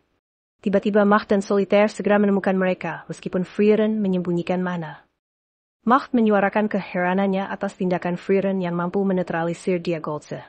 March mengatakan kalau tak akan membiarkan Frieren hidup karena kemampuannya tersebut. Solitaire memperkenalkan dirinya dan Frieren memutuskan bahwa ia adalah The Great Demon yang kuat dan setara dengan Macht. Solitaire memuji Frieren yang mampu menyempurnakan cara untuk menangkis Dialgons hanya dalam 2 bulan. Namun Frieren membantahnya dan mengatakan kalau ia telah mempelajari caranya sejak pertarungan pertama melawan Macht. 6 abad lalu, ternyata lengan Frieren sempat terkena Dialgonzi, dan ia menghabiskan waktu 1 abad untuk mengembalikannya jadi normal. Macht mengatakan kalau ia tidak ingat, tapi Frieren membalas dengan berkata, kalau waktu itu kau hanyalah penyihir random yang kebetulan bisa selamat setelah terkena sihirmu. Frieren menambahkan kalau setelah ia berhasil memulihkan lengannya, ia berpikir kalau dia mungkin bisa mengembalikan seluruh tubuhnya setelah berubah. Walau menurutnya butuh waktu dan dirinya perlu mengujinya, serta melihat Macht mengaktifkan Dialgonze secara langsung. Macht lalu sadar kalau alasan Frieren memprovokasinya saat bertemu adalah karena ia ingin menguji sihirnya. Dan Macht tak habis pikir kalau Frieren seberani itu padahal belum yakin sihirnya akan berhasil. Frieren kemudian membenarkan itu dan mengatakan kalau Macht ternyata cukup waspada dan tidak terprovokasi. Namun Frieren belajar bahwa kewaspadaan terhadapnya mengartikan bahwa De Goldze bukanlah kutukan yang sempurna. Dan mantra seperti Mistilista yang dapat memengaruhinya adalah informasi yang cukup untuk menyempurnakan sihirnya. Dan dengan bantuan dari ingatan Macht, Frieren mampu memvisualisasikan sihirnya hingga mampu untuk mengembalikan Eldorado seperti semula. Karena menganggap sudah tidak ada yang perlu dibicarakan, Frieren menyerang Macht dan Solitaire. Para iblis mampu menghindar dengan mudah, lalu Solitaire menyarankan Frieren dan Den Denken mundur, mengingat lawan mereka adalah 2 Great Demon, dan menetralisir Dialgonze tidaklah cukup untuk menang. Frieren membenarkan kalau pilihan terbaik adalah mundur, namun mempertimbangkan konsekuensi membiarkan Macht dari Eldorado si musuh umat manusia bebas, sangatlah berbahaya. Solitaire lalu membela Macht dan mengingatkan Frieren akan intan Macht. Solitaire menjelaskan kalau Macht berbeda dari kami para iblis, Macht menginginkan hidup berdampingan dengan manusia. Frieren membenarkan kalau Macht memang berbeda dan menghormatinya, yang menginginkan hidup berdampingan. Macht adalah iblis kedua yang Frieren kenal dan menginginkan hal yang sama. Dan karenanya Frieren mengaku makin tidak mengerti, karena setiap iblis ingin berkompromi atau mencoba hidup berdampingan, pasti mereka akan membunuh banyak orang. Macht bertanya apakah ada masalah dengan itu. Jika dirinya mampu memahami manusia pada akhirnya mereka bisa lalu dipotong oleh Frieren dengan balik bertanya kalau berapa banyak lagi manusia yang akan ia bunuh. Frieren lalu menyebutkan kalau untuk tujuan yang sama, Raja Iblis menghancurkan banyak negara, dan manusia hingga sekarang hanya tersisa sepertiganya. Frieren menambahkan kalau tindakan Macht akan menimbulkan kepunahan manusia. Dan karenanya Macht harus mendapat pembalasan dan Macht teringat kata-kata terakhir Glück sebelum ditransmutasikan menjadi emas. Macht menyadari kalau dirinya sekarang dianggap sebagai penjahat dan dengan tulus mengatakan kalau dirinya merasa sangat terhormat dianggap demikian. Denken lalu meminta ke Frieren agar dirinya dibiarkan menjadi orang yang mengalahkan Macht dan Frieren yang sedikit ragu setuju dan memutuskan untuk membunuh Solitaire sebagai gantinya.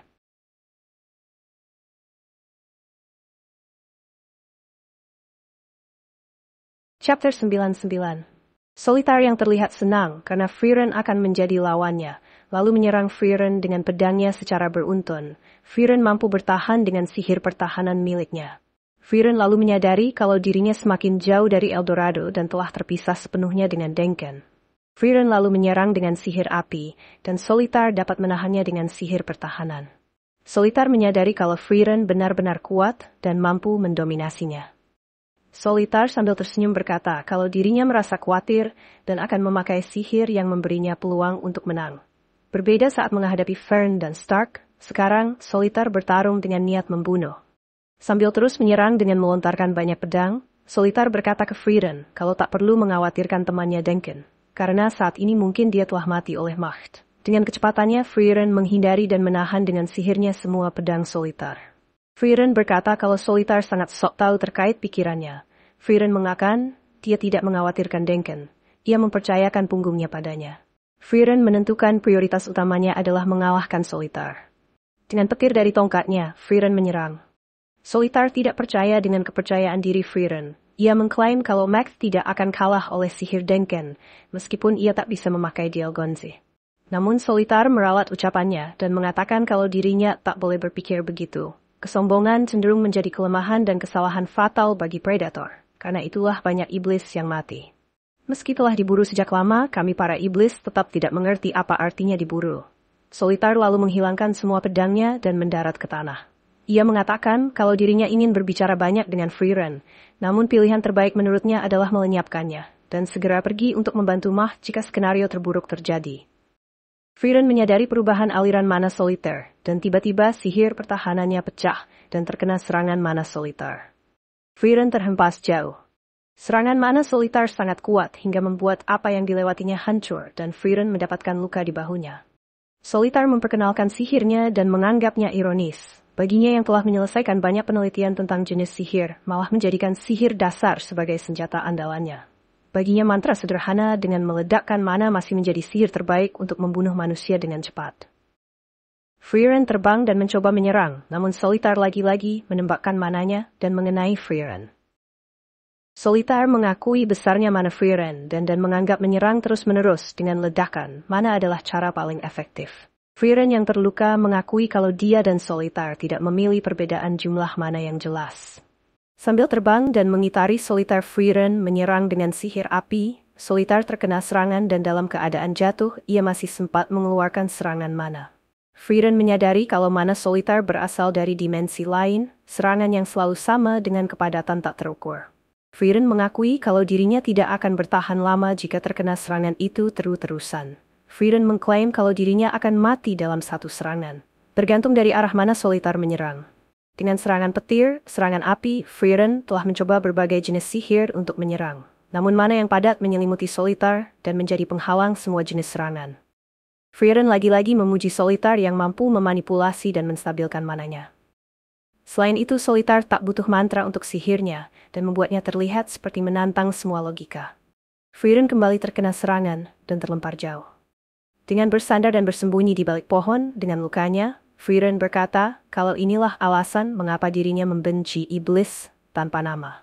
Solitar mendatangi Frieren yang terluka parah dan menyuruhnya untuk segera mengeluarkan kekuatan penuhnya. Solitar mengatakan kalau dirinya tahu Frieren sedang membatasi mananya setelah belajar dari pertarungan Frieren melawan Aura, dan dirinya merasa terkejut karena tidak merasakan adanya fluktuasi sama sekali dari kendali mana Frieren.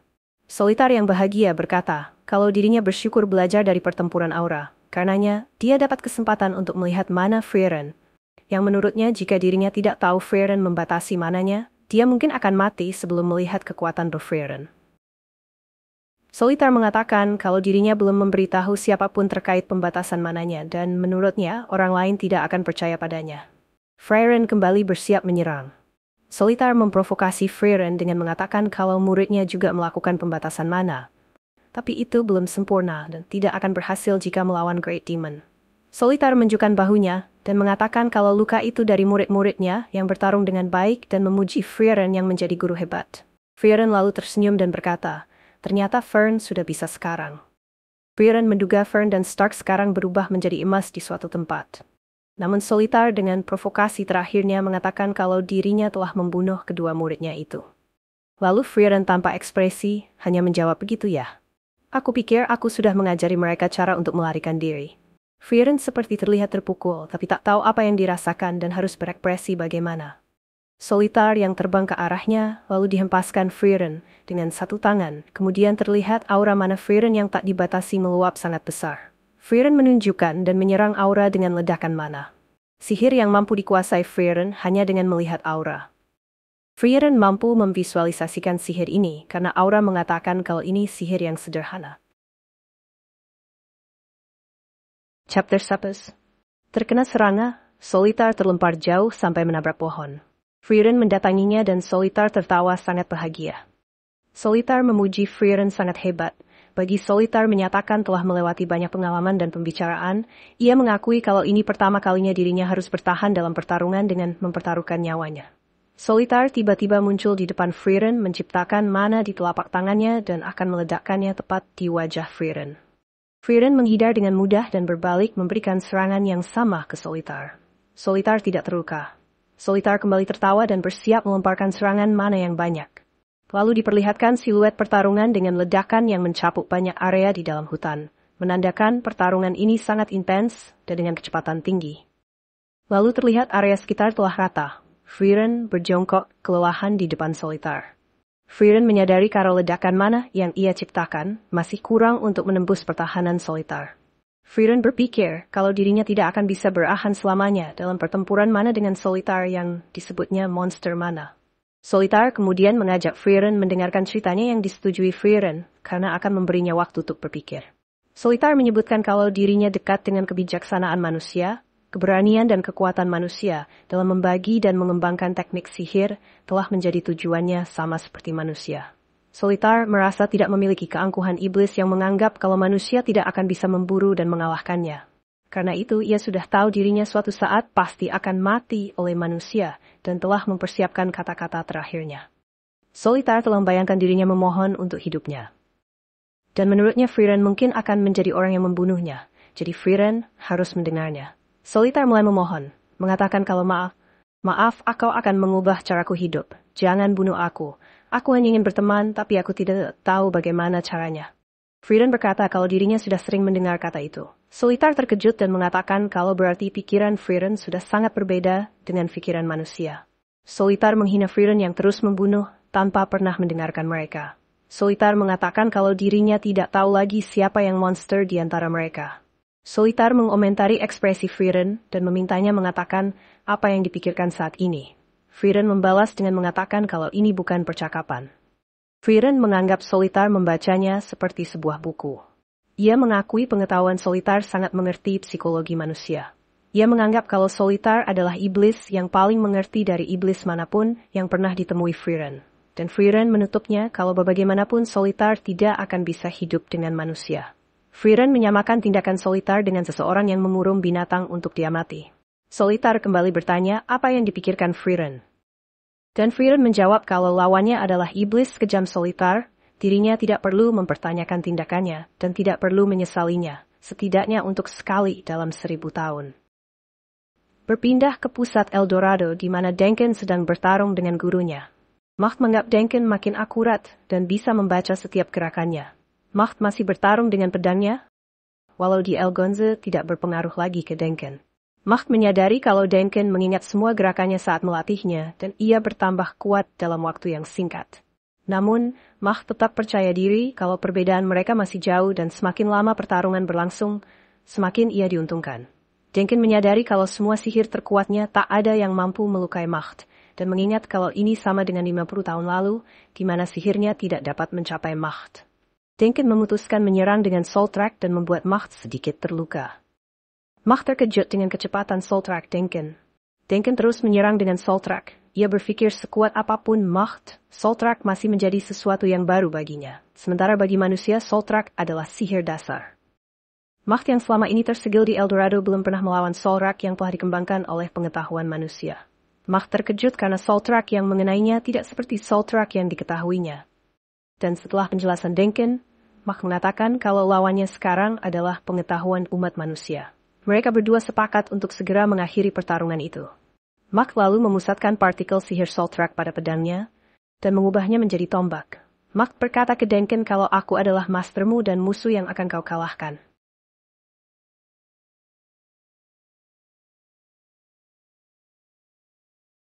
Chapter 101. March menjadi sangat serius dan mengakui Denken. Senjatanya yang telah berubah menjadi tombak ditancapkan ke jalan. March memulai perkenalan layaknya seorang jenderal. Aku mastermu dan musuh yang akan kau kalahkan. Kalau kau mau akan aku penuhi peranku sebagai lawanmu. Aku March dari Eldorado, prajurit Raja Iblis, dan satu dari 7 Sake of Destruction. Aku datang. Tombak March yang menancap jalan tiba-tiba menghancurkan sekitarnya. Bangunan dan lantai berterbangan bagai buih dan semuanya adalah emas. Beberapa pusaran terbentuk mengelilinginya. Lalu pusaran emas itu mengikuti March yang melompat ke arah Denken. Pusaran itu terus mengikuti kejaran Denken yang mencoba untuk terbang menjauh. Denken menyadari serangan ini belum pernah ia lihat sebelumnya. Denken mengatakan kalau satu serangan dari serpihan emas Macht akan membunuhnya. Denken mencoba menyerang Macht dari atas. Namun pusaran emas itu melindunginya sekaligus menyerang Denken. Denken menghindar dan menggunakan sihir pertahanan, namun ia sempat terserempet dan itu cukup untuk menghancurkan sihir pertahanan miliknya. Walau hanya terserempet, Denken terluka parah dan terjatuh ke tanah. Ia melihat ke arah Macht dan mengagumi iblis tersebut. Denken tak habis pikir apa yang telah dilakukan Macht dalam mengabdikan hidupnya sebagai penyihir. Denken mengagumi Macht dan mengatakan kalau yang dilihatnya adalah puncak dari sihir yang tidak mampu dicapai oleh orang lain. Denken mencabut serpihan emas dari bahunya dan mengatakan akan terus melawan selama ia masih hidup. Ia tidak bisa mengecewakan Frieren yang menyerahkan peran ini kepadanya. Macht lalu bersiap untuk menyerang kembali. Denken memutuskan untuk menggunakan deteksi sihirnya karena penglihatannya tidak cukup untuk membuatnya bereaksi terhadap sihir Math. Serangan yang sama dilancarkan Macht, kumpulan emas kembali mengarah ke Denken. Macht tersenyum dan berkata kalau Denken tak tahu kapan harus menyerah. Sementara itu, Frieren terlihat terbang. Solitar menyadari kalau Frieren menjaga jarak untuk mengulur waktu dan bertanya-tanya apa yang sebenarnya direncanakan Frieren. Frieren menyerang dengan Soltrak. Solitar berbeda dari Macht yang tidak mengetahui perkembangan sihir tersebut. Solitar tahu kalau semua yang diperlukan mengenai Soltrak. Ia bahkan tahu kekurangan dari Soltrak. Ia mengagumi keindahan Soltrak dan menyebutnya sebagai pusat sihir umat manusia yang telah merenggut banyak nyawa di peperangan wilayah selatan. Solitar menyebut kalau pencipta Soltrak, penatua Sage of Corruption, Qual pasti akan tersenyum di neraka setelah melihat keindahan dari Soltrak yang sekarang. Frieren terkejut karena Solitar tahu akan kematian Qual. Solitar kembali mengingatkan Frieren siapa dirinya dan dia kembali mengaku kalau telah berbincang dengan banyak orang dan bahkan mungkin dengan seseorang yang dikenalnya. Frieren merasa marah karena kesederhanaan Solitar, kemampuannya menggunakan dan memilih kata-kata yang terlampau hebat hingga mampu memperdaya manusia secara alami. Frieren bertanya-tanya berapa banyak yang telah dibunuh Solitar. Frieren kembali melancarkan Soltrak yang dihindari dengan mudah oleh Solitar. Solitar memberitahu Frieren tindakannya sia-sia. Ia mengatakan kalau struk sihir manusia memang sulit dipahami iblis, tapi mereka tidaklah bodoh. Pertarungan akan menciptakan analisis, dan itu tidak butuh waktu lama. Solitar menganjurkan Frieren jika mau mengalahkannya dengan Soltrak agar melakukannya dengan cepat sebelum iblis beradaptasi. Dan itulah yang terjadi di pertempuran Denken, di mana Macht telah beradaptasi sepenuhnya. Frieren lalu menyerang Solitar dengan Soltrak secara terus-menerus dan ia memberitahu Solitar kalau luka di bahunya adalah dibuat oleh Soltrak yang sangat padat. Solitar membenarkan Frieren dan memberitahunya kalau dia sudah tahu mengenai sihir itu dan sudah mendapatkan penangkalnya. Solitar menciptakan perisai mana yang menahan serangan Frieren.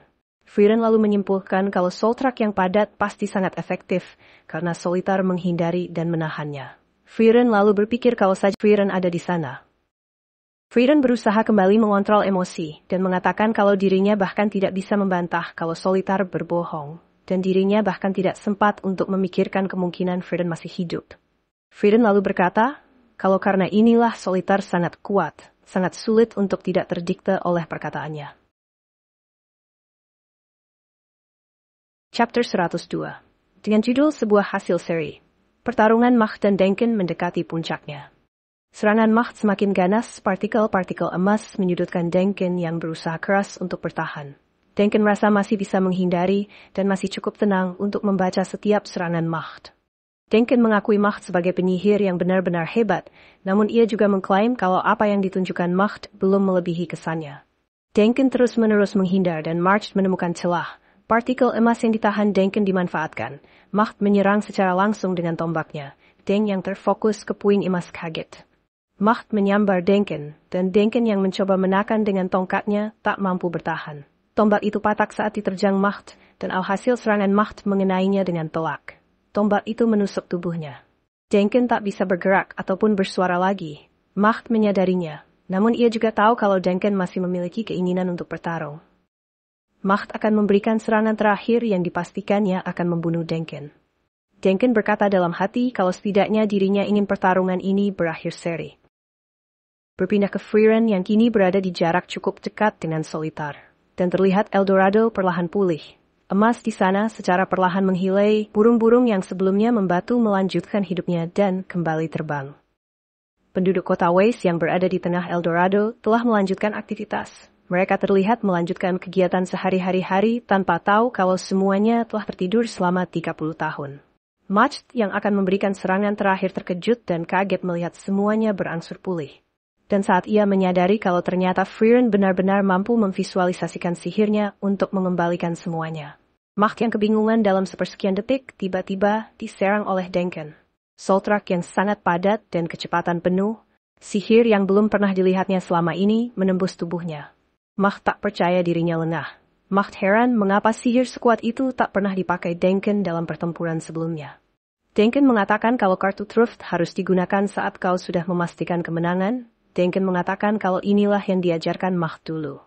Denken mengatakan ke gurunya kalau setidaknya pertarungannya sekarang seri. Denken terjatuh dan terbaring di tanah. Macht memegang dadanya yang telah berlubang. Frieren mendekati Solitar, mengarahkan tongkat padanya sembari mengatakan kalau dirinya telah menyelesaikan analisisnya. Solitar terkejut, Frieren melakukannya saat pertarungan berlangsung.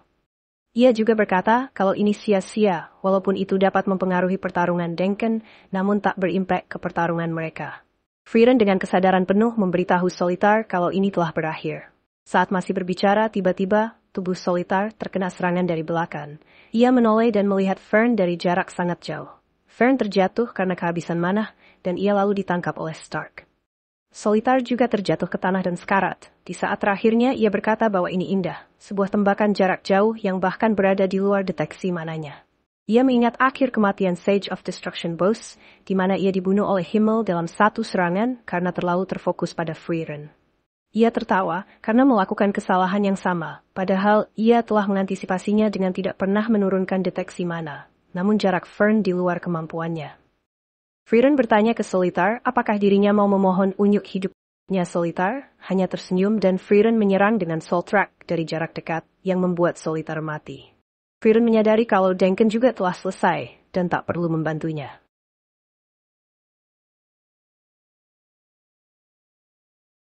Chapter 1-3. Macht terlihat meninggalkan Denken yang terbaring di lantai.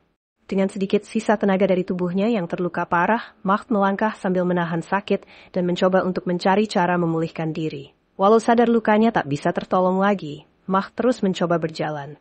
Ia sampai di jalanan pusat kota, yang sudah kembali seperti semula. Di sana para penduduk mulai beraktivitas seperti biasa. Beberapa penduduk yang tampak begitu menghormati Macht lalu mendekatinya dan bertanya apa yang sedang terjadi pada dunia ini dan mengapa March terluka. March mengatakan kalau dia baik-baik saja sembari terus berjalan tanpa arah. March lalu menyadari kalau Solitar telah kalah dan mati. Ia lalu mengingat saat Solitar mendatanginya. Di sana terlihat March bertanya kepada Solitar, kenapa ia membantunya? Padahal Solitar tidak percaya kalau manusia dan iblis tak mungkin hidup bersama. Solitar ternyata sudah mengetahui terkait Raja Iblis yang dikatakan Frieren sebelumnya. Solitar mengatakan kalau walau ia membencinya, tapi Raja Iblis punya mimpi yang sama dengan Macht, dan akibat dari keinginan Raja Iblis adalah perang besar melawan manusia. Ia mengatakan kalau baginya tak ada yang lebih menarik daripada meneliti sihir manusia, namun menurutnya hal itu tak akan menghasilkan apapun. Ia mengatakan kalau ide hidup bersama itulah yang menyebabkan semua rekan-rekan mereka mati dan ide berbahaya. Solitar lalu menambahkan kalau bagaimanapun dalam waktu dekat semua iblis akan dibasmi oleh manusia dan akan punah. March yang merasa pertanyaannya belum terjawab, meminta Solitar untuk membunuhnya saja, daripada buang waktu untuk membujuknya. Solitar menjawab kalau sebenarnya ia datang untuk membunuhnya, tapi tak punya keberanian untuk melawan Sage of Destruction. Ia menambahkan kalau dirinya tak punya keberanian untuk mempertaruhkan nyawanya dan memperpanjang keberadaan ras iblis. Ia lalu memberitahu Macht kalau semua iblis sama saja, kita terlahir sebagai iblis dengan ciri yang tak bisa dihindari. Solitar ingin membuat Macht menyadari dirinya sebagai iblis. Kembali Macht yang masih berusaha untuk terus berjalan. Ia melewati gang dan berpikir kalau iblis adalah makhluk yang tak enak dipandang. Ia melihat ke arah gelang batunya dan mengatakan, kalau saat pertama ia memakainya, ia tak pernah sedikit pun takut untuk mati. Selama ia dapat menemukan emosi yang dicarinya, dan selama ia dapat mencapai tujuannya untuk hidup bersama, ia merasa siap untuk menerima hukuman apapun. Ia bahkan sempat berpikir kalau kematiannya akan ditangisi dan dianggap sebagai pahlawan. Namun sekarang, saat ia sekarat, ia merasa sangat aneh. Dirinya merasa sangat takut akan kematian. Ia bahkan melarikan diri sesuatu yang menurutnya sama seperti yang dilakukan iblis lainnya. Ia kemudian merasa kalau dirinya tidak berbeda dengan iblis lainnya yang tidak enak dipandang. Macht menyadari kalau mananya semakin menghilang dan sudah tidak ada tempat untuk kembali. Macht lalu tersenyum sambil tetap kesakitan. Ia berpikir kemana dirinya bisa melarikan diri saat tak ada lagi tempat untuknya di dunia. Ia lalu sampai di tempatnya mengubah Weiss menjadi emas. Ia melihat Gluck, lalu berlutut di depannya sembari mengatakan kalau itulah tempatnya. Gluck bertanya mengenai luka March dan ia menjawab kalau waktu hukumannya juga telah tiba. Gluck mengerti situasinya dan menawarkan rokok ke Macht yang saat ini sedang bersandar menahan sakit. Gluck membakarkan rokok di mulut Macht. Macht berkata kalau pada akhirnya ia tidak mengerti apapun. Gluck meminta maaf karena tidak memenuhi janjinya, padahal ia sudah berjanji akan menemaninya walau sampai ke neraka terdalam. Gluck merasa kecewa pada dirinya yang tak bisa menemani Macht sampai ia menemukan emosi yang dicarinya. Gluck meyakinkan Macht kalau perkataannya saat berjanji dulu tulus. Denken terlihat berjalan ke arah mereka dengan luka-lukanya. Macht tersenyum dan memuji Denken yang tak kenal menyerah. Macht menyuruh Denken jangan mendekat atau ia akan membunuh Gluck. Semua yang ada di sana tahu kalau Macht tidak akan melakukannya dan Gluck meminta maaf ke partner kejahatannya tersebut, lalu meminta Denken untuk mengakhiri penderitaan Macht. Soltrak dari jarak dekat, Denken membunuh Macht, tubuhnya hancur dan hanya menyisakan gelang batu perbudakan. Lalu terlihat pasukan yang seperti polisi India. Mereka baru sampai. Gluck memerintahkan untuk membawa Denken yang sudah tak bisa bergerak untuk diberi perawatan. Gluck menyebut Denken sebagai pahlawan Weiss. Pertempuran ini pun berakhir dengan Macht dan Solitar yang telah lenyap. Chapter Cycle 4, dengan sampul yang menampilkan lektur dan diberi judul Kunjungan ke Makam. Pertempuran telah selesai dan legenda El Dorado telah lenyap. Denken terlihat telah sadar setelah mendapat perawatan. Denken telah tidak sadar selama 3 hari, dan setelah terbangun ia mendeklarasikan hasil pertempurannya dengan March sebagai kemenangan, dan bukannya berakhir seri. Mertua Denken, Gluck datang menemuinya dan menegurnya karena baru kembali setelah 50 tahun, ia juga memujinya karena telah menyelamatkan Weiss. Denken memberitahukan kalau ia tidak sendiri, dan dipuji mertuanya kalau ia memiliki teman yang baik. Di tempat lainnya terlihat Stark yang sudah push up, sementara Fern masih belum bisa bergerak baik. Stark meminta mereka agar tidak menyebutnya aneh lagi, karena menurutnya lukanya tidak terlalu parah, dan itu sudah biasa bagi seorang warrior. Frieren lalu berkata kalau itu tidak biasa, karena Aizen setelah pertempuran besar dan terluka cukup parah, keesokan harinya ia akan latihan sambil mengangkat batu keliling kota. Fern dan Stark terkejut. Frieren lalu meminta Stark untuk menemaninya belanja esok hari. Fern meminta maaf karena tidak bisa dan belum pulih, dan Stark mengiyakan. Frieren lalu bercerita kalau setengah abad lalu kota itu menjual grimoire dan item magis yang sangat populer. Keesokan harinya, Frieren terlihat membeli item sihir berupa tanduk. Frieren mengatakan kalau ia sangat senang dengan item itu karena sangat langka dan sekarang mungkin satu-satunya di dunia. Stark memarahinya karena membuang-buang uang lagi dan mengomentari tanduk itu karena mengeluarkan aura gelap dan bertanya apakah benda itu tidak memberi pengaruh buruk ke tubuh. Frieren menjawab dengan polos kalau tidak tahu. Frieren lalu berterima kasih ke keduanya, karena tanpa mereka Frieren menganggap kalau dirinya mungkin tidak akan menang. Frieren meminta mereka istirahat dan bersenang-senang di kota itu untuk sementara. Frieren juga memuji kota yang kondisinya sangat baik. Dan setelah Fern sembuh, mereka memutuskan berpamitan dengan Denken dan melanjutkan petualangan menuju ujung paling utara dari peta. Frieren menemui Gluck dan Gluck memberitahu parti Frieren kalau hari itu adalah waktu yang pas untuk pergi, mengingat beberapa hari lagi, kota akan ramai dengan kedatangan utusan dari ibu kota. Utusan itu dikatakan datang untuk menangkap bangsawan Weiss termasuk Gluck yang dinilai telah melakukan kejahatan. Gluck yang tampak senang, walau akan diadili, mengaku kalau ia telah mengangkat Denken menjadi Great Imperial Mage Weiss, yang mana disebutkan kalau gelar itu mampu mempengaruhi sebuah negara. Ia juga mengatakan kalau sudah tiba saatnya untuk keadilan mengambil alih. Gluck berterima kasih ke Frieren atas jasanya terhadap Weiss. Gluck lalu menjelaskan kalau ia tidak membenci kematian Macht, di mana itu akhir yang indah baginya, terkelupas sampai menghilang. Gluck lalu meminta untuk mengantar Frieren dan segera akan memanggil Den. Frieren mengatakan kalau Denken tak perlu hadir karena tidak sopan mengganggu seseorang yang sedang mengunjungi istrinya. Denken terlihat sedang berada di depan makan lektor. Ia sedikit menangis mengingat momen-momen bersama istrinya. Dan sebagai kata penutup art ini, Denken mengatakan, lektur sampai akhir, perjuanganku tidak enak dipandang.